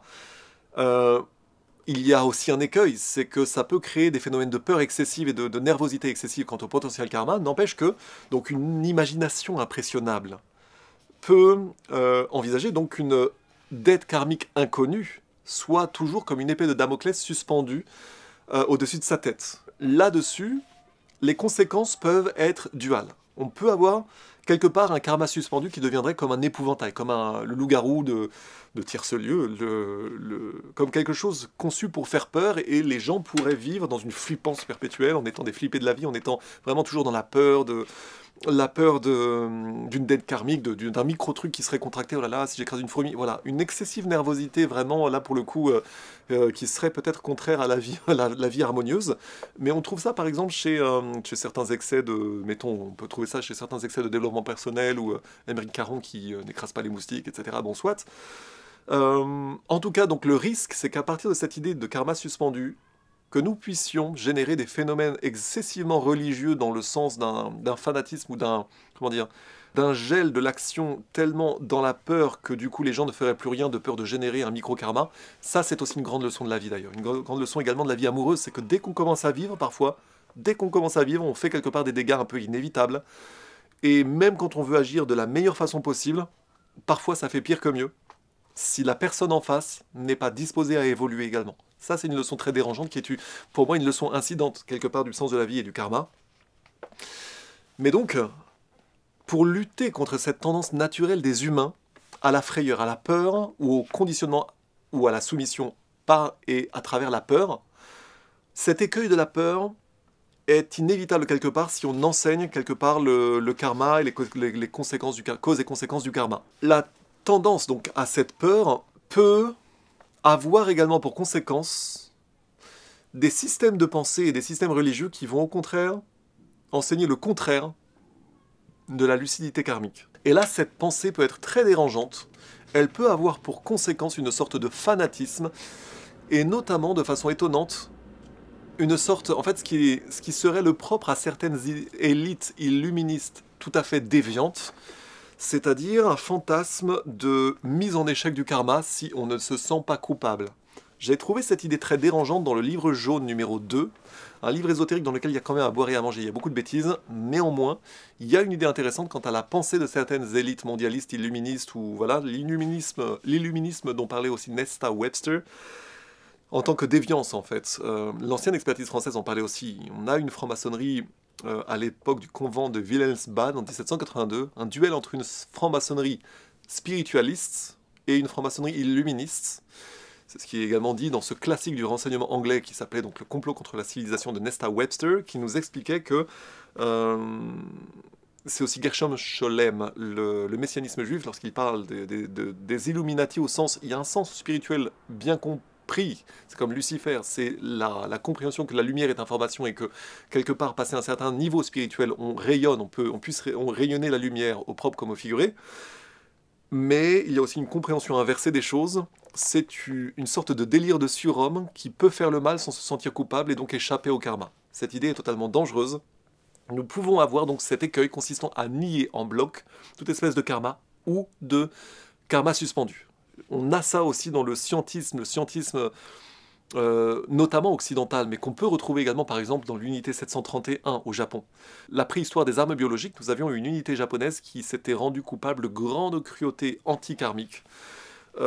Et là, on peut se dire aussi que malgré la conscience du karma, les Asiatiques peuvent aussi faire des... Voilà, ce n'est pas parce que vous avez les bons enseignements spirituels que vous n'aurez pas des brebis galeuses. Néanmoins, avec les bons enseignements spirituels, peut-être que vous en aurez moins, évidemment. Enfin, c'est même évident. Néanmoins, nous pouvons avoir ce tropisme vers la dénégation, vers le déni de toute espèce de karma, avec notamment en déployant un grand pouvoir de suggestion, justement, et on peut avoir une idée duale. C'est que d'un côté, on peut avoir des systèmes de pensée qui vont... Là, on parlait dans le livre, on parlait de la pensée nouvelle, ou de la science chrétienne, avec 4 majuscules. Donc des phénomènes d'un côté de dépassement de la peur, mais qui peuvent aller dans l'autre excès d'un déni total de toute espèce de culpabilité, c'est-à-dire d'un déni des conséquences karmiques d'un acte cruel. Donc voilà les deux écueils. Trop de peur, ou alors une meilleure compréhension du fait qu'il faut dépasser la peur, mais dans cette compréhension, on peut avoir un autre excès d'annulation pure et simple de la peur, avec même cet écueil illuministe de type si je me sens pas coupable, tout va bien. Idée donc très dérangeante, mais là il y a 3 points différents, 3 points distincts. Des résultats assez sains peuvent être obtenus quand on dépasse la peur, certes, mais ça peut aller aussi trop loin. Jusqu'à quel point on met le curseur, on va arriver à cette idée du bouddhisme qui est celle de l'action juste, en fait. Parce que nier verbalement la matière, ou bien le péché, ou bien le vrai péché bien compris, c'est-à-dire non pas le péché originel, mais le péché globalement, il est dans la domination, dans l'égoïsme et dans la domination de l'autre, eh bien, nous pouvons avoir cette tentation visant à complètement supprimer toute espèce de karma, alors que là, ça serait aller au-delà du nécessaire. Notre tâche dans la vie n'est pas de nous dissimuler, de nous cacher derrière notre petit doigt. En fait, la matière est une chute, c'est l'allégorie le vrai péché originel, c'est l'allégorie de la descente des âmes dans la matière. La matière est toujours une chute et toujours un objet de tentation, donc un risque pour les âmes qui descendent dans la matière. Nous devons apprendre au fur et à mesure à en faire un usage juste, et non pas à nous cacher, à faire l'autruche ou à nous mentir à nous-mêmes, etc. Notre tâche est de dominer la matière et de l'organiser, de même de créer des niveaux de vie qui soient décents et qui soient en accord globalement avec l'harmonie cosmique. Ça, c'est le sens de la vie. L'harmonie, c'est la Ma'at égyptienne, l'harmonie cosmique doit avoir pour reflet l'harmonie dans la matérialité. Nous essayons de faire, c'est en ce sens que la cité idéale a quelque chose de vrai en tant qu'intuition poétique. Nous essayons, quelque part, de bâtir une certaine harmonie qui soit le reflet de l'harmonie des cieux, en fait. Ça, c'est la compréhension bien comprise du sens de la vie. Mais quand on a des États qui, au contraire, encouragent l'inverse, là, ça pose problème. Qui encouragent les pires à dominer les meilleurs, là, ça pose problème. En réalité, de fait, la matière n'est que de l'énergie condensée. La matière n'est pas impure par nature, elle est un risque, par contre. La matière, par contre, n'est que de l'énergie condensée. La matière n'est qu'énergie. Tout n'est qu'énergie au final. La question de qualifier cette énergie, on laissera ça à la physique quantique actuelle, n'empêche qu'on arrive à une convergence entre la science et la religion aujourd'hui. De fait, la matière ne serait que de l'esprit à un moindre degré de vibration. Mais la matière est comme un bac de sable, un bac à sable, un lieu d'expérimentation et d'apprentissage des âmes sur elles-mêmes, y compris par l'erreur. Ça, c'est la vie bien comprise. La matière est nécessaire en tant qu'étape d'expérimentation. Après, si on peut avoir un ordre social qui nous apprend ça plutôt que de nous laisser tâtonner des vies entières à nous faire du mal les uns aux autres, là peut-être que c'est préférable. D'où l'importance, encore une fois, d'une laïcité bien comprise qui ne soit pas vraiment le déni des religions, mais au contraire, un État qui va main dans la main avec les religions à condition qu'elles soient saines. Et ça, c'est une idée complètement autre, et ça fait partie des éléments de langage, par exemple, que les édiles locaux, les serviteurs de l'État ont du mal à être capables de manier, en fait. Jusqu'à quel point, de quelle manière vous développez les choses, comment vous gérez la mise sous pression d'un élu par des dignitaires religieux. Alors tantôt ils vont être honnêtes, tantôt ils vont mettre sous pression avec une subtile pensée fanatisée, que ce soit les djihadistes de nos chères banlieues en ambiance frères musulmans financés par l'étranger, ou que ce soit le clergé juif fanatique face au roi juif ou face aux dignitaires romains de l'époque de Jésus-Christ. Vous voyez notamment la passion du Christ ou alors la résurrection du Christ, qui sont deux films très intéressants à ce sujet-là. Et surtout, ce qui est peu compris, c'est que le clergé juif mettait sous pression les rois juifs dès la révolte des Maccabées, et qu'en retour, les rois juifs ont été obligés de persécuter leur clergé, parce que sinon le clergé soulevait le peuple contre le roi. Ça ne s'est vu nulle part. C'est un grand problème du judaïsme, et ça pose encore une fois de grands problèmes aujourd'hui à l'État d'Israël dans ce qu'il pourrait avoir de légitime, c'est-à-dire dans l'action des serviteurs de l'État israélien qui sont poussés à toujours plus de guerre par des religieux qui sont toujours dans l'idée de non, mais c'est pas nous qui font la guerre, c'est vous qui la faites. Oui, mais c'est toi qui y incite. Il y a quelque chose de très malsain dans cette pensée, et là on est encore dans une autre pensée, là pour le coup, qui est tout à fait déviante au sein du judaïsme, au sein d'un certain talmudisme fanatique qui correspond à ne jamais se sentir coupable quand on fait faire le sale boulot par d'autres. Ça, c'est très mauvais. Autant par un serviteur de l'État israélien que par des goyim, par exemple. Là, on a quelque chose de très malsain dans le judaïsme, et tous les réformistes juifs ont compris ce point, et de fait sont sortis du judaïsme, ou bien ont fini par se taire comme Spinoza, mais c'est une grosse faille du judaïsme. On retrouve ce type de faille dans des versions fanatiques du christianisme ou des époques passées où le christianisme, notamment catholique, a été fanatique, mais pas que catholique. Ou alors dans l'époque actuelle, évidemment, avec les différents phénomènes de fanatisme derrière l'islam, notamment le djihadisme, les différents courants du djihadisme. Donc encore une fois, il faut être humble sur toutes ces questions. Mais vous voyez que ce sont des sujets à tiroir qui nous amènent donc à la compréhension du fait que l'État ne peut pas totalement se désengager de ces questions religieuses. Et le sens de la vie implique que les religions et l'État aillent main dans la main, plutôt que de voir une concurrence, voire un sale jeu qui s'est retrouvé, je pense, uniquement historiquement dans le judaïsme, mais nous en avions eu tout de même pas mal d'exemples dans l'histoire, non, dans l'histoire chrétienne, dans l'histoire juive. Nous avons par exemple, avant la Révolution, c'est en ce sens que la Révolution a eu du bon, c'est que quelque part le parti dévot, la religiosité excessive a créé de très mauvaises conséquences dans l'histoire de France. Par exemple, lorsque le parti dévot prétendait détourner l'État dans un certain sens et dans l'autre, ou dans l'autre. C'est d'où l'intérêt également de la création de l'État moderne en France, notamment quand Richelieu dit au pape « L'Église a toute sa vie, moi je suis un État, je suis mortel. Attention, on n'a pas les mêmes intérêts. » Donc de ces dénégations du rôle de karma ou de l'importance de nos actes, qui peuvent engendrer une certaine déresponsabilisation, on a vraiment ce même problème également avec l'écueil de la peur dont on parlait en fait. C'est l'articulation entre les dénégations d'un côté par peur, ou bien les dénégations par intérêt, notamment par intérêt de pouvoir. C'est-à-dire qu'on peut nier le fait de faire le mal en prétendant que c'est pour le bien de l'humanité, typiquement les élites mondialistes complètement déviantes, ou bien on peut aussi nier le péché parce qu'on a trop peur des conséquences, etc. Et d'ailleurs, c'est de cette façon-là d'ailleurs que on reviendra sur ce sujet-là, c'est de cette façon-là que les réincarnations ont été supprimées du corpus chrétien. C'était notamment avec le rôle de l'impératrice Théodora qui ne voulait pas trop qu'on lui rappelle que, comme elle avait fait zigouiller pas mal de monde, karmiquement, ça allait être compliqué pour elle dans d'autres incarnations plus tard. Donc c'est pour ça que parfois, pour des raisons politiques, le dogme, rapport entre l'État et les religions, parfois le dogme peut être modifié pour des raisons de pression politique. Là, c'est encore un autre problème dans l'histoire.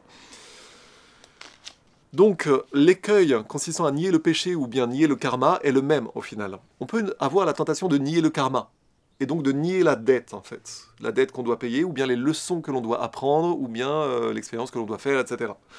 Eh bien, nier, en ce sens le karma comme nier une dette, c'est une attitude foncièrement malhonnête en fait. C'est l'attitude de quelqu'un qui cherche à tromper, qui cherche à esquiver ses obligations.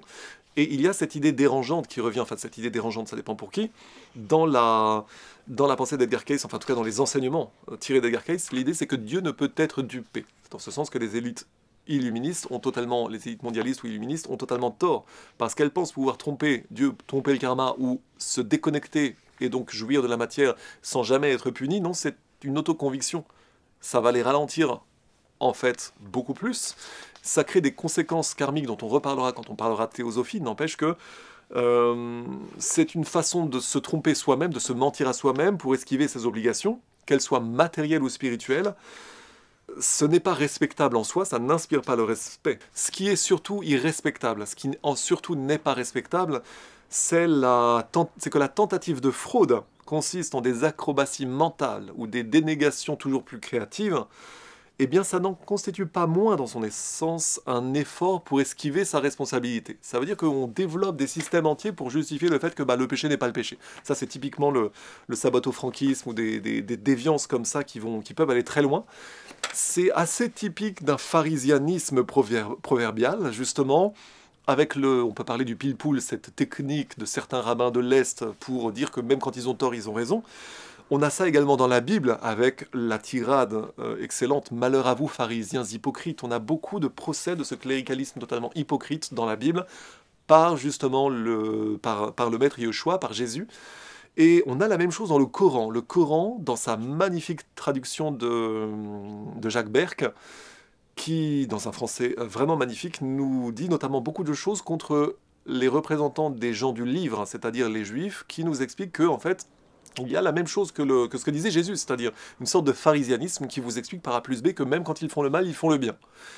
Des mille et une façons, c'est la sourate de la vache notamment, mille et une façons de dire que oui, mais non, etc., c'est pas exactement ça, on n'a pas vraiment péché, etc. Ça, c'est l'un des pires travers, non pas du judaïsme, mais d'un certain cléricalisme juif, qui a causé de grands problèmes aux juifs dans l'histoire, en fait. Et les juifs les plus lucides ont toujours compris ça, et tantôt ils ont tenté de réformer le judaïsme, et ça s'est souvent mal terminé pour eux, tantôt ils en sont sortis. C'est comme ça qu'est né le christianisme ou l'islam. N'empêche que nous retrouvons ce même genre d'idées, à la fois dans les élites illuministes actuelles, dans certaines élites mondialistes, et dans certains travers du cléricalisme, et pas que juifs, notamment chez les musulmans, chez les notamment djihadisés, et chez certains excès catholiques ou chrétiens, on peut trouver ça partout, vraiment. C'est vraiment un travers humain. De fait, c'est comme si l'homme se prenait pour Dieu, en fait, pour apprécier lui-même la charge de la preuve, pour apprécier lui-même la culpabilité en lien avec ses actes. En fait, Dieu ne peut être dupé, mais si vous pensez pouvoir biaiser à partir pouvoir négocier avec Dieu. Non, non, je n'ai pas fait si mal, regarde, c'était quand même pas si mal, etc. Et bien, quelque part, non, c'est faux, mais c'est se tromper soi-même, et vous pouvez bâtir des systèmes entiers qui se trompent eux-mêmes. Et d'ailleurs, c'était l'excellente tirade de Yaron Reuven quand il disait que tous les pogroms provenaient des excès d'usure, et que c'était une grande hypocrisie que de ne pas vouloir le comprendre. Ça, c'est quelque chose d'extraordinaire comme propos. Là, on a vraiment un rabbin juif qui fait honneur et qui, ancien trader repenti devenu rabbin, qui explique clairement que certains rabbins ont modifié la Torah pour faire de l'usure contre les goyim, mais que c'est pas correct en soi, que c'est une modification de la Torah. Et voilà ce que disent les vrais juifs spirituels, par exemple. C'est là que l'autosuggestion est duale. Comme on l'a vu, ça peut être bon pour vaincre la peur, la suggestion ou l'autosuggestion, que ce soit par l'hypnose. Ça peut être bon pour vaincre la peur et pour dépasser un sentiment de culpabilité, mais ça peut être excessif quand du coup c'est encourager des psychopathes à agir comme des psychopathes ou des sociopathes. En termes de gouvernement, donc, l'idée c'est que la suggestion peut être utile jusqu'à un certain point, quand il s'agit de dissoudre des fixations mentales, des fixettes ou des mécanismes de culpabilité, d'autoculpabilité, afin de dépasser ces cristallisations d'attitudes, de dépasser les attitudes bloquées dans un schéma de culpabilisation, par exemple. On avait vu ça notamment avec un cas remarquable, celui du petit garçon qui mouillait son lit. On avait une suggestion positive en direction donc, du sentiment de culpabilité inconscient, subconscient, qui avait eu un effet réel et positif au final. Ça veut dire que la suggestion peut être utile tout de même s'il s'agit de dépasser un blocage dans une boucle de culpabilité sans fin, ou d'autoculpabilisation sans fin.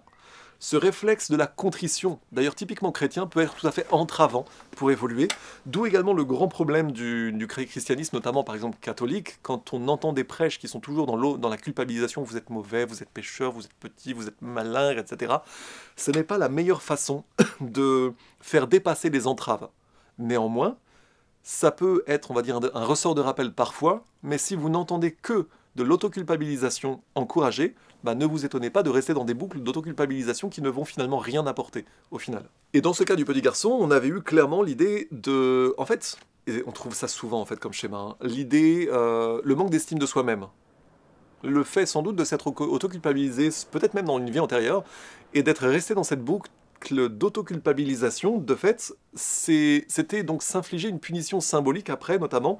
On avait un petit garçon qui était dans la même boucle. Et il a fallu, de fait par suggestion, dissoudre cette fixette, cette fixation sur un point précis, afin de rendre l'âme plus libre de s'exprimer et de créer quelque chose d'autre en étant dans l'altruisme, dans l'aide au prochain.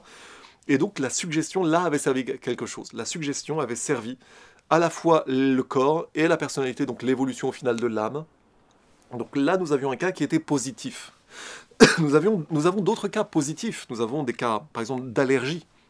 Quelque chose que moi-même, d'ailleurs, j'ai vécu. Avec une lecture qui, dans un cas d'allergie, recommandait l'hypnose. Appelé l'hypnotisme dans le livre. L'hypnose et la suggestion profonde. La suggestion donc, qui va s'adresser au subconscient. Sauf que, ni dans un cas ni dans l'autre, la suggestion n'était négative, n'était une négation. C'était au contraire une affirmation. Et là, on a un guide possible, comme des lignes directrices qui émergent avec les lectures d'Edgar Cayce, c'est-à-dire des affirmations de vertu, des affirmations positives, allant vers le sens d'une conscience, d'une harmonie spirituelle. Voilà le genre de choses qui doivent être suggérées, plutôt qu'un truc négatif. C'est vraiment des suggestions positives. De fait, si des guérisseurs mentaux veulent traiter pour des maladies karmiques, ou pour le sentiment opprimant du karma suspendu, justement, qui peut créer des boucles de peur, de culpabilité, d'autoculpabilisation, eh bien, il semble que le traitement soit de reconnaître sincèrement l'obligation ancienne, ou bien, non pas ce qui a été mal fait, mais que c'était une obligation de bien agir, puis d'exprimer un désir sincère de s'acquitter de l'obligation, dorénavant, et enfin de faire preuve de fermeté. La fermeté dont l'absence dans le passé avait déclenché le karma. Donc pour traiter de fait des maladies karmiques, ou l'autoculpabilisation persistante, il faut donc d'abord, c'est un peu comme en communication de crise, d'abord énoncer ce qui a été mal fait, reconnaître l'obligation dans le temps passé, exprimer un désir sincère de s'en acquitter ou de relever le défi, avec une fermeté cette fois d'âme, de ne pas reproduire la même chose. Là, on a, je pense, quelque chose d'important qui revient donc dans les lectures d'Edgar Cayce, Et on va revoir cette idée, quelque part, d'une possibilité d'amortir le karma, notamment le karma suspendu, à partir justement du fait spirituellement, d'une guérison spirituelle, du fait d'avoir compris spirituellement la leçon, et en ce sens d'adoucir un karma physique, parce qu'on a vraiment sincèrement compris ce qui a été mal fait dans le passé. Donc on a deux choses, ou bien dépasser, par exemple, là on avait un cas d'allergie, traitement par l'hypnose pour dépasser par exemple quelque chose, mais au-delà, ça doit être associé à une compréhension spirituelle de ce qui a été mal fait avant et à un sincère désir, on reviendra sur cette idée, un sincère désir de s'améliorer. Quant à mon expérience particulière de la suggestion, ça m'était arrivé une fois pour les allergies aux chats. Je suis complètement schizophrène avec les chats. J'adore les chats, mais j'y suis allergique. Pour notamment un déclencheur dans l'enfance d'ailleurs. Eh bien, à un moment, une instructrice m'avait fait comprendre en 5 minutes le lien entre la cause et la conséquence. Et alors que je faisais de l'asthme allergique, en 5 minutes, ça avait disparu. Parce que j'avais compris un lien entre cause et conséquence, qui n'était pas du karma négatif, mais là, pour le coup, le pouvoir de la suggestion était intéressant. Donc je vois dans ce qui est dit une analogie avec la communication de crise. Les bases de la communication de crise, c'est reconnaître les faits, nommer les victimes et proposer une amélioration. De fait, c'est quasiment la même chose que ce que Edgar Cayce était en train de dire dans ses lectures. Si on tente de dégager un enseignement de cela en adoptant ce point de vue réincarnationniste, au moins comme un postulat, comme une hypothèse de travail, eh bien, premièrement, il y a la leçon qu'il faut admettre que l'espèce humaine, par définition, si nous étions parfaits, nous ne serions pas ici, nous devons apprendre. Nous ne sommes pas parfaits, nous ne sommes pas mûrs spirituellement. En conséquence, on doit s'attendre à des karmas à payer, que ce soit des karmas suspendus après 20 générations ou des karmas même de cette vie actuelle. Par contre, l'idée c'est que ça ne devrait pas être une source d'anxiété. Ça c'est important. Le gouvernement par la peur a ses limites. C'est contre-productif. Pour deux raisons. Parce que de toute façon, on ne doit pas être dans la peur parce que les choses nous seront proposées dans l'ordre où nous pouvons les encaisser. Parce que premièrement, il y a deux raisons. Donc premièrement, chaque jour suffit à sa peine. C'est-à-dire que d'une façon ou d'une autre, on peut n'avoir à traiter que ce qui nous est donné à traiter, avec calme, avec sérénité, à être relax sur ces questions sans s'attendre à recevoir le monde et la Troisième Guerre mondiale sur la gueule tous les 4 matins. Pourquoi? Parce qu'on a pu, par le passé, faire du mal à telle ou telle personne, etc. Donc il faut être relax là-dessus. En ce sens, dans les difficultés, on doit avoir quelque part une tranquille certitude que le lot de chacun est juste et à la mesure de ses forces. Ce que je disais tout à l'heure, il n'y a pas de charge supérieure qui nous soit donnée à ce que nous pouvons supporter. Pas de charge supérieure à ce que nous pouvons supporter. Ça, c'est un postulat.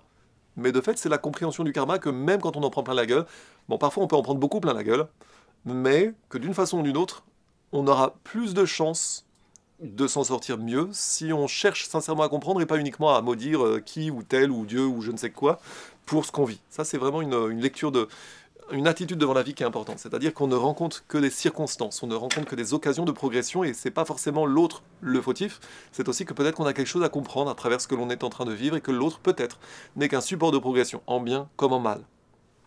Ça, c'est une autre idée qu'on verra, qu'on retracera dans tous les sens parce qu'elle est importante. Deuxièmement, là où je disais que donc jamais un karma trop pesant ne va nous être imposé, ça c'est en tout cas le premier postulat, plutôt que le gouvernement par la peur. Et la deuxième raison, c'est que la peur ne doit pas être bloquante, c'est-à-dire que l'incertitude de l'avenir de toute façon nous habite toujours. Et si les malheurs peuvent nous arriver, si ces malheurs sont karmiques, plutôt que dus au hasard, ça ne changera rien à nos craintes.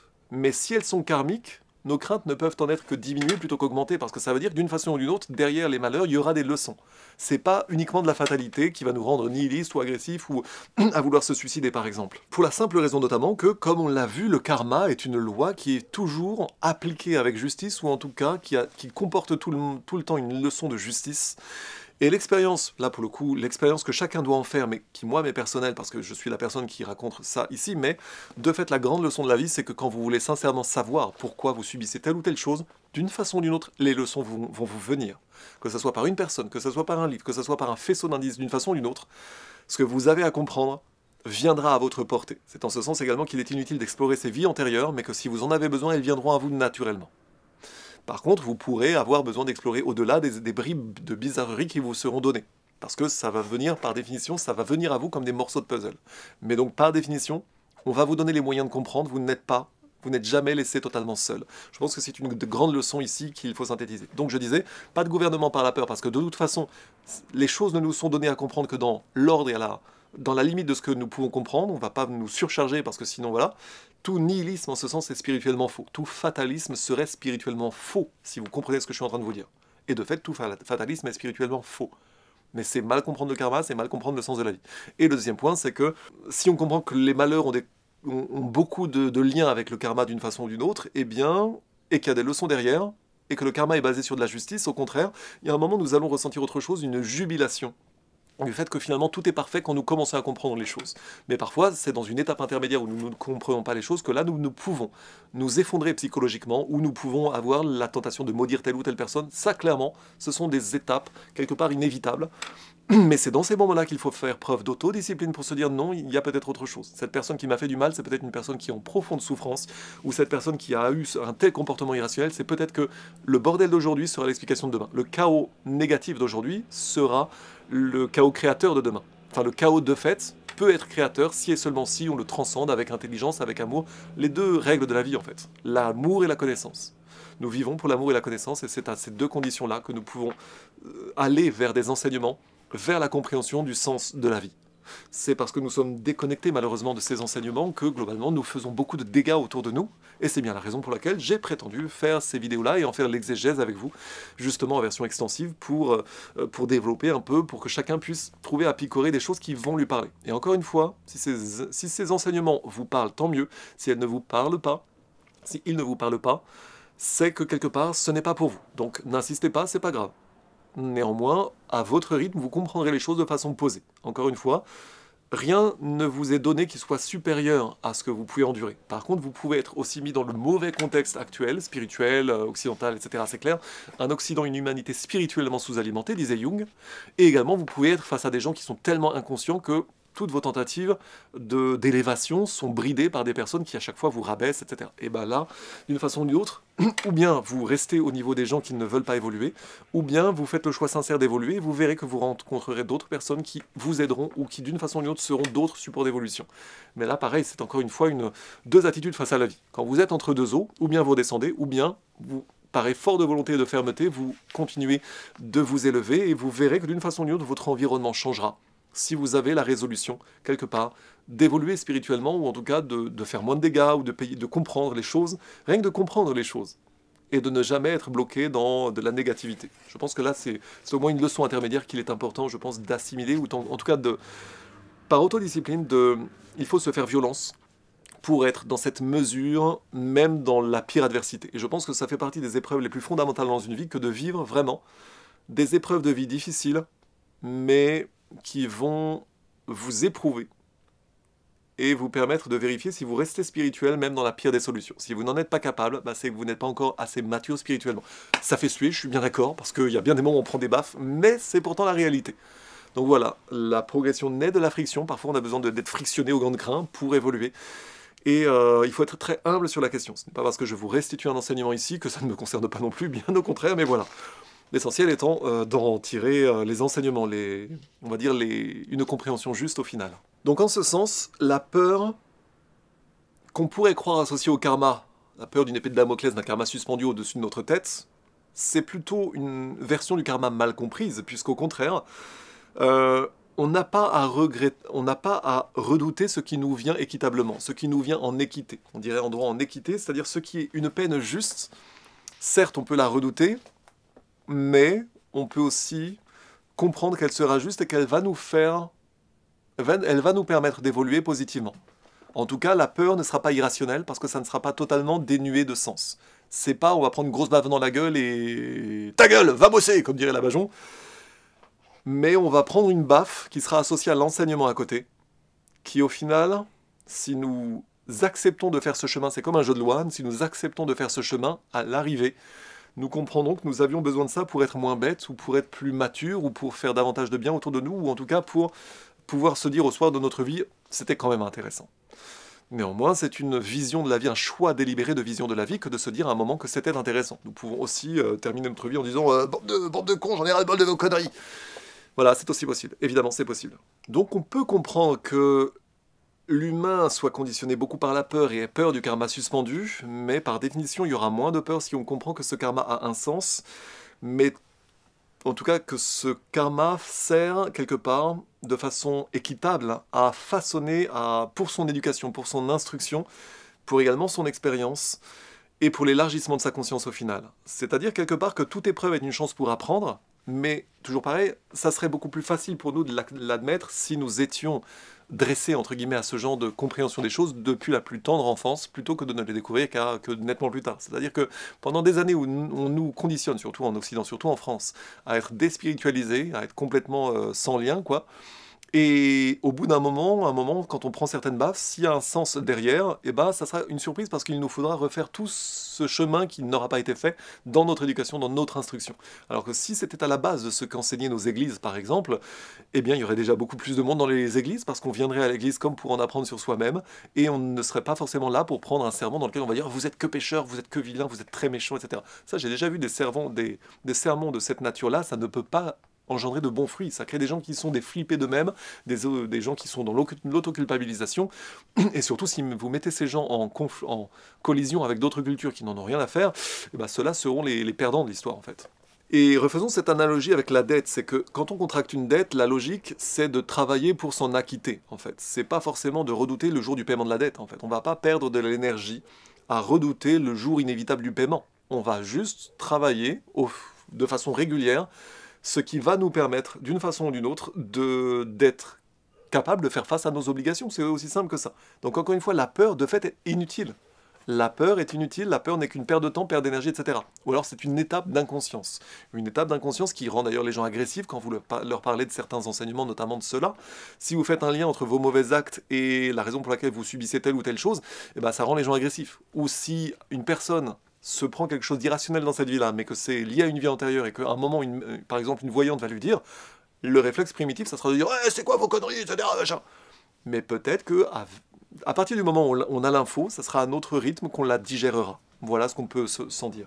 Et donc de fait, concernant cette peur associée au karma suspendu, c'est que nous ne pouvons pas par définition connaître en temps réel la nature exacte des dettes que nous avons à payer. C'est ce que j'avais déjà dit dans l'introduction, ça. C'est d'ailleurs l'aspect dérangeant, c'est que par définition, quand vous tombez sur un champ de mine, par définition, il n'était pas indiqué. Quand vous tombez sur un irrationnel humain dont la cause des causes va être une vie antérieure à Pétaouchnok il y a je ne sais pas combien de milliers d'années, eh bien en temps réel, par définition, vous ne le savez pas. Donc vous devez passer par cette étape intermédiaire où on va être dans des eaux bizarres.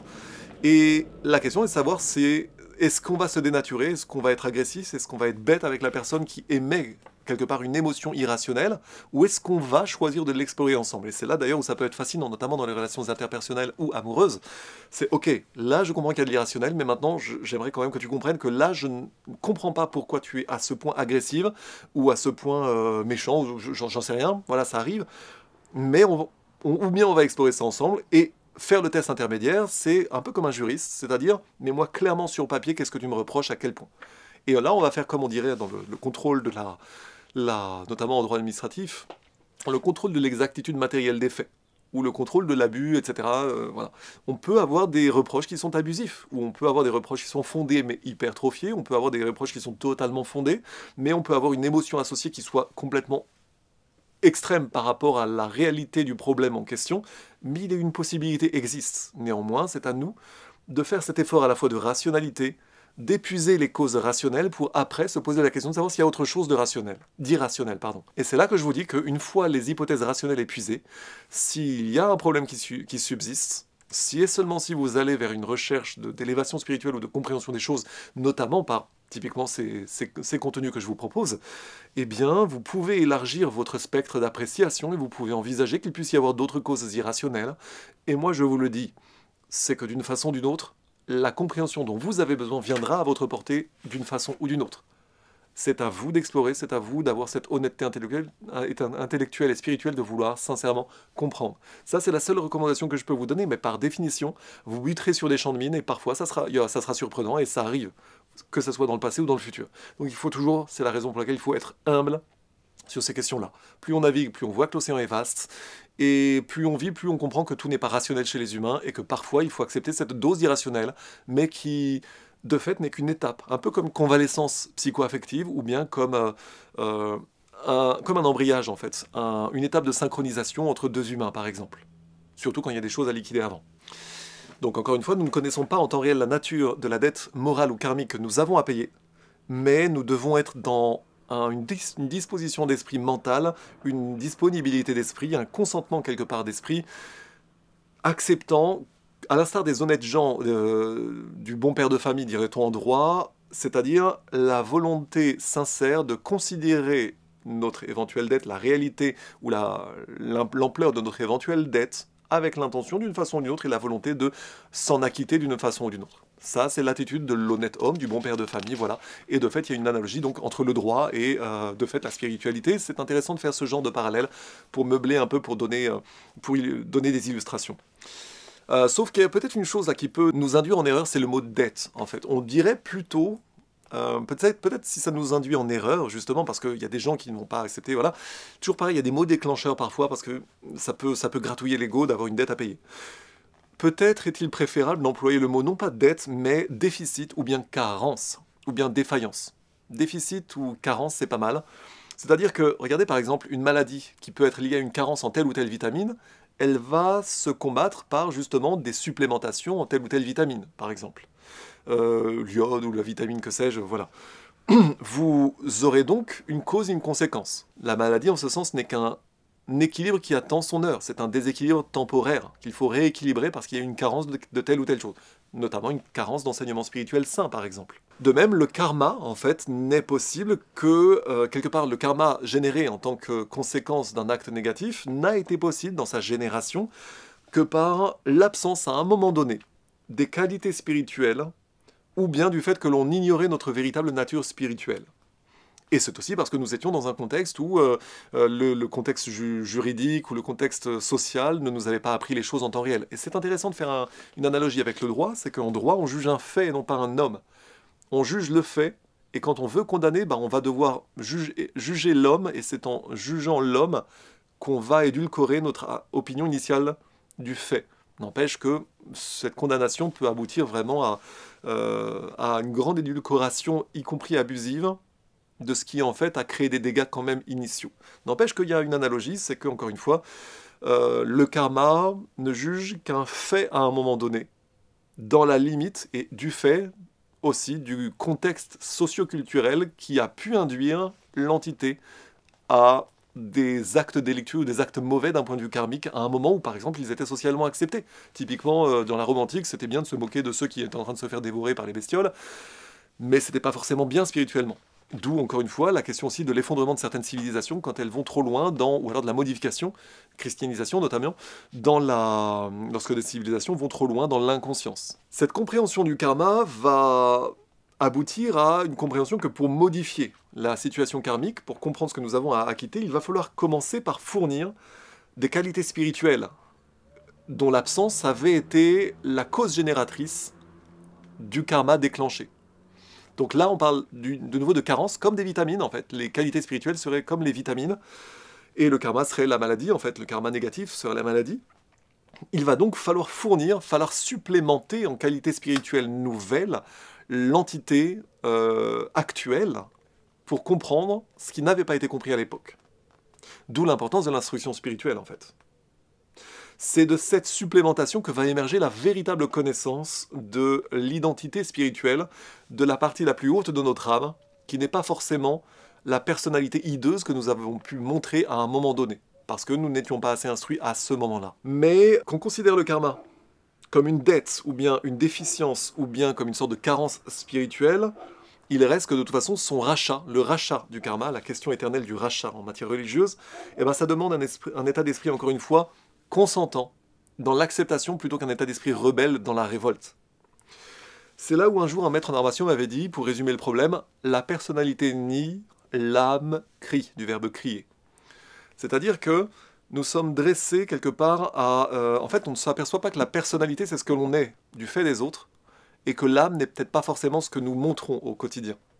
Parce que peut-être que c'est un masque, peut-être que c'est une nécessité de survie, c'est comme ce qu'on appelle les sociopathies, les cas dérangeants des sociopathies acquises durant l'enfance, durant l'adolescence. Vous pouvez avoir des personnalités hideuses qui sont hideuses uniquement par survie. Donc la personnalité nie et l'âme crie, c'est une idée fondamentale, qu'il faille bien distinguer le fait de la personne, qu'il faille distinguer également la personnalité de l'âme de la personne, la personnalité actuelle, dans la limite de ce qu'elle a reçu comme enseignement spirituel, ou alors l'instruction, ou alors plutôt des pressions sous lesquelles elle a été mise.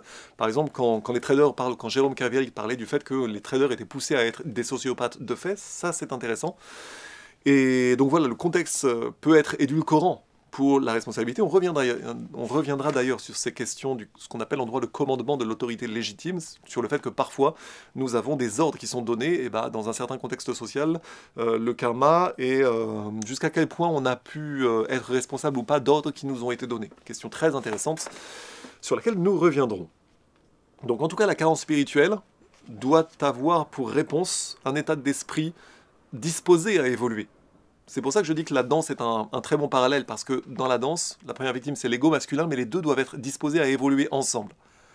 Et en ce sens, c'est très éducatif, c'est très équilibrant comme activité, c'est la raison. Et donc dans cet état d'esprit d'acceptation du fait que nous ayons à apprendre, eh bien, c'est le point précis, parce que c'est le point précis dont on a besoin, parce qu'au contraire, nier l'existence du karma, c'est procéder davantage par révolte, avec une négation et une obstination, plutôt qu'un acquiescement. C'est-à-dire qu'on va se complaire dans un certain confort de la personnalité actuelle, plutôt que dans la sagesse à long terme de l'identité éternelle, dans la sagesse consistant à comprendre que nous sommes là par définition pour apprendre, et si je suis là, c'est que je ne suis pas parfait. Donc si je pense que j'ai été parfait là, non, je me trompe par définition. Mais si on nous apprend ça souplement, c'est bien, mais rappelez-vous de Camus, l'homme craint avant tout d'être jugé.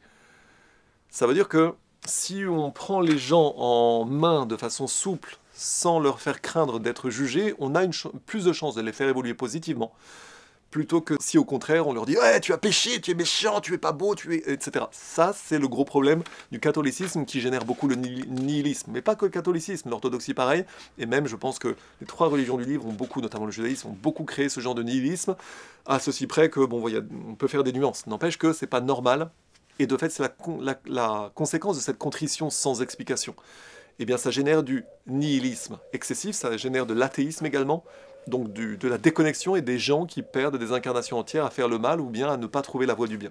Donc encore une fois, l'État ne peut pas vraiment se désengager des questions religieuses, je pense que c'est l'une des conclusions incidentes. Au final, les lectures de Case, pour ce chapitre, les lectures de Case donnent des conseils sur la bonne attitude.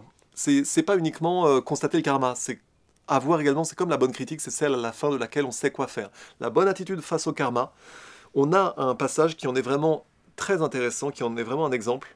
Je cite, « Si l'expérience que nous faisons dans cette vie-là, si l'expérience est utilisée dans un but de complaisance envers soi-même, ou d'augmentation de son pouvoir ou de sa propre gloire, l'entité en use ainsi pour sa propre perte et crée pour elle-même ce qui a été appelé un karma, au sens karma négatif, devant quoi il faudra se retrouver. » À nouveau. Et en présence de chaque erreur, de chaque épreuve, de chaque tentation, qu'il s'agisse d'expérience mentale ou physique, l'attitude doit toujours être, deux points, je cite, dans la citation, « Que ta volonté, ô Dieu, et non la mienne, soit faite en moi et par toi. » Là, on a une attitude spirituelle face à la vie, c'est-à-dire l'acceptation, quelque part docile, du fait que le karma soit quelque part la volonté de Dieu, et c'est en ce sens qu'il faut le comprendre, c'est que s'il nous arrive quelque chose, il y a une justesse, mais je dis tout de même que ceci ne doit pas être déconnecté des enseignements derrière, parce que c'est la volonté de Dieu, ça ne suffit pas.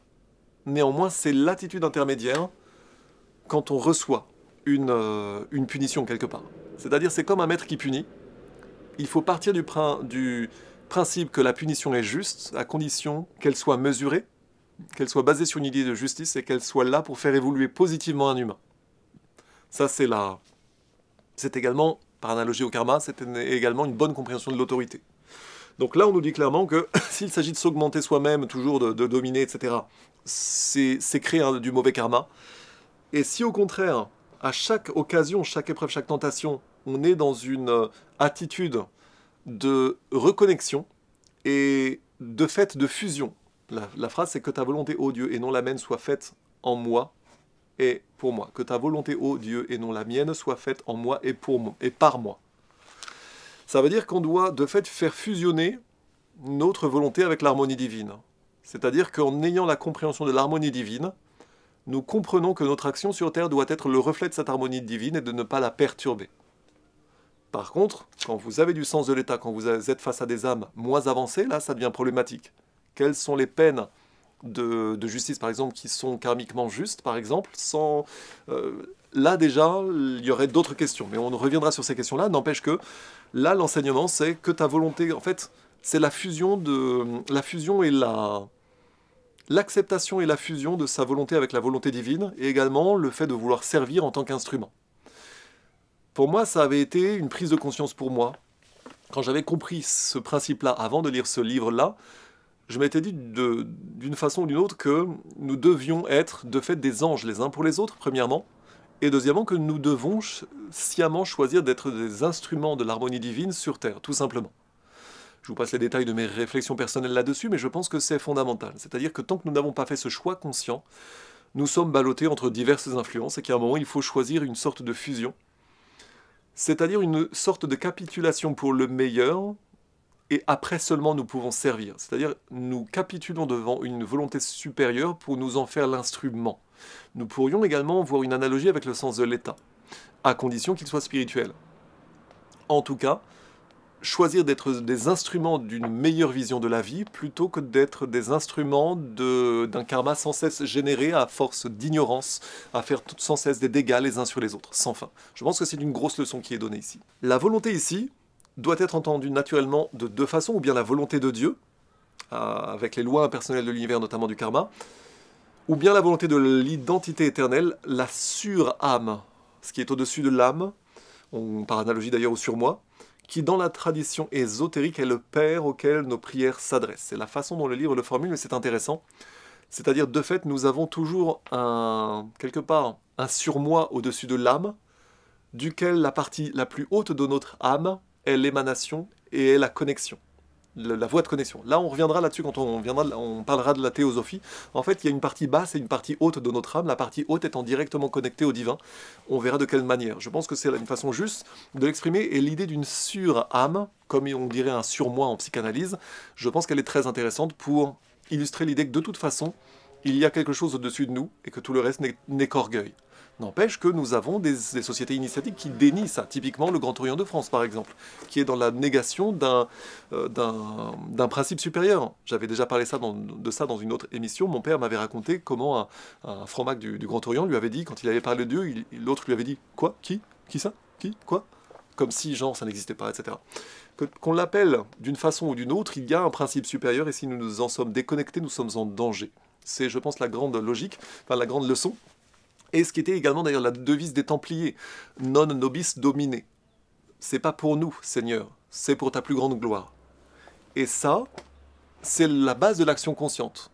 Si nous agissons uniquement pour nous-mêmes, quelque part nous sommes en danger de générer du mauvais karma, et surtout nous passons à côté du sens de la vie. On ne sert qu'en servant.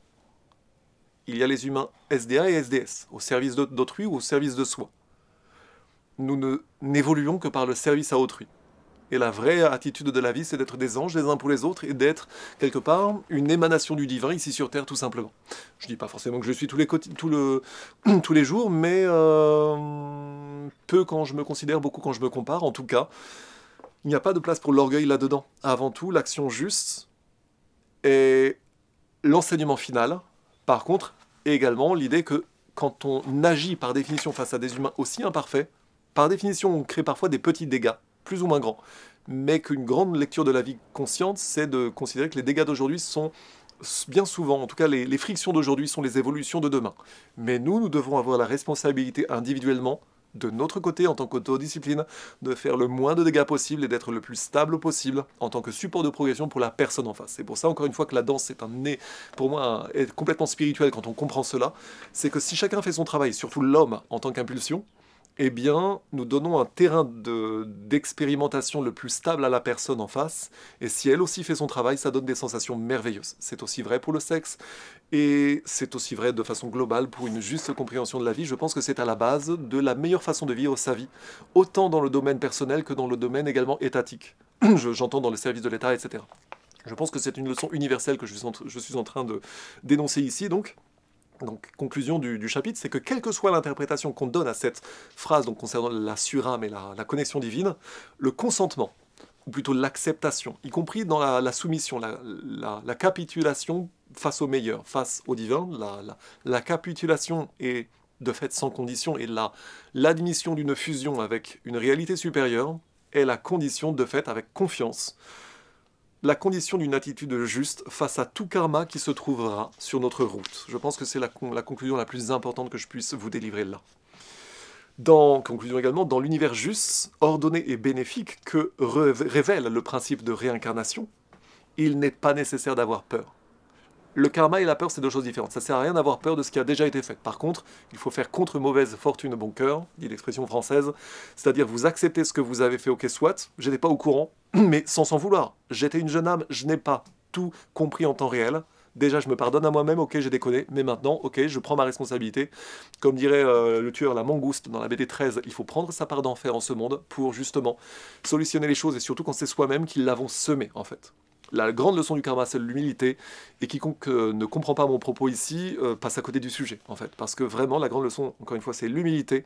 Finalement, dans un ordre harmonieux et juste, nous ne faisons que tenter de créer les conditions d'un ordre cosmique ici-bas, avec la compréhension du fait que par définition, si nous sommes ici, nous ne sommes pas parfaits, et nous sommes aussi dans des contextes sociaux imparfaits.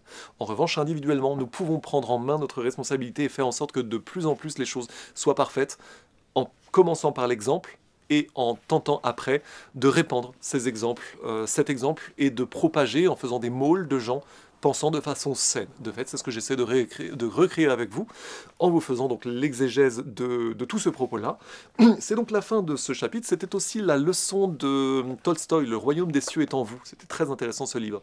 Un livre qui d'ailleurs a mené à son excommunication, ce qui n'est pas anodin. De fait, c'est réaliser le Christ en nous, en fait. C'est-à-dire que le moi supérieur, c'est Christos, en fait. C'est la manifestation du principe divin en nous, qui nous adombre et avec lequel nous pouvons fusionner. Et de fait, c'était la grande leçon du Christ, nous disant, vous pouvez trouver la voie vous-même, vous pouvez vous-même fusionner avec ce principe divin, et Christos, c'est ça. Avec également Sophia, n'oublions pas Sophia, mais là, nous parlons du principe Christos qui adombre l'homme divinisé Jésus. Jésus n'était pas Dieu, Jésus était un prophète, un homme divinisé, parce que adombré par Christos, qui est l'émanation divine. En ce sens, nous pouvons dire qu'il est fils de Dieu, mais c'est une allégorie, et c'est une façon de le dire, mais Jésus n'a jamais été Dieu. Jésus n'a été qu'un homme augmenté qui vous dit, vous pouvez trouver vous-même l'illumination, et vous n'avez pas besoin d'un clergé qui vous conditionne par la peur, par la contrition, à vous dire « Ah, j'ai péché, j'expie, fouette-moi ». Non, il n'est pas nécessaire d'avoir peur, parce qu'au final, tout cet ordre karmique est parfait. Tout cet ordre cosmique est parfait, et il était bien compris notamment par cette devise des Templiers. Nous faisons les choses pas uniquement pour nous, mais pour la plus grande gloire divine, en tout cas pour une réalité augmentée. On est dans la vraie réalité augmentée, mais bien comprise, spirituellement bien comprise. C'est la fin de ce propos aujourd'hui sur le karma suspendu. Je vous remercie pour votre attention. Et si vous avez aimé ce propos, vous l'aimerez encore plus dans la vidéo suivante. Merci à vous.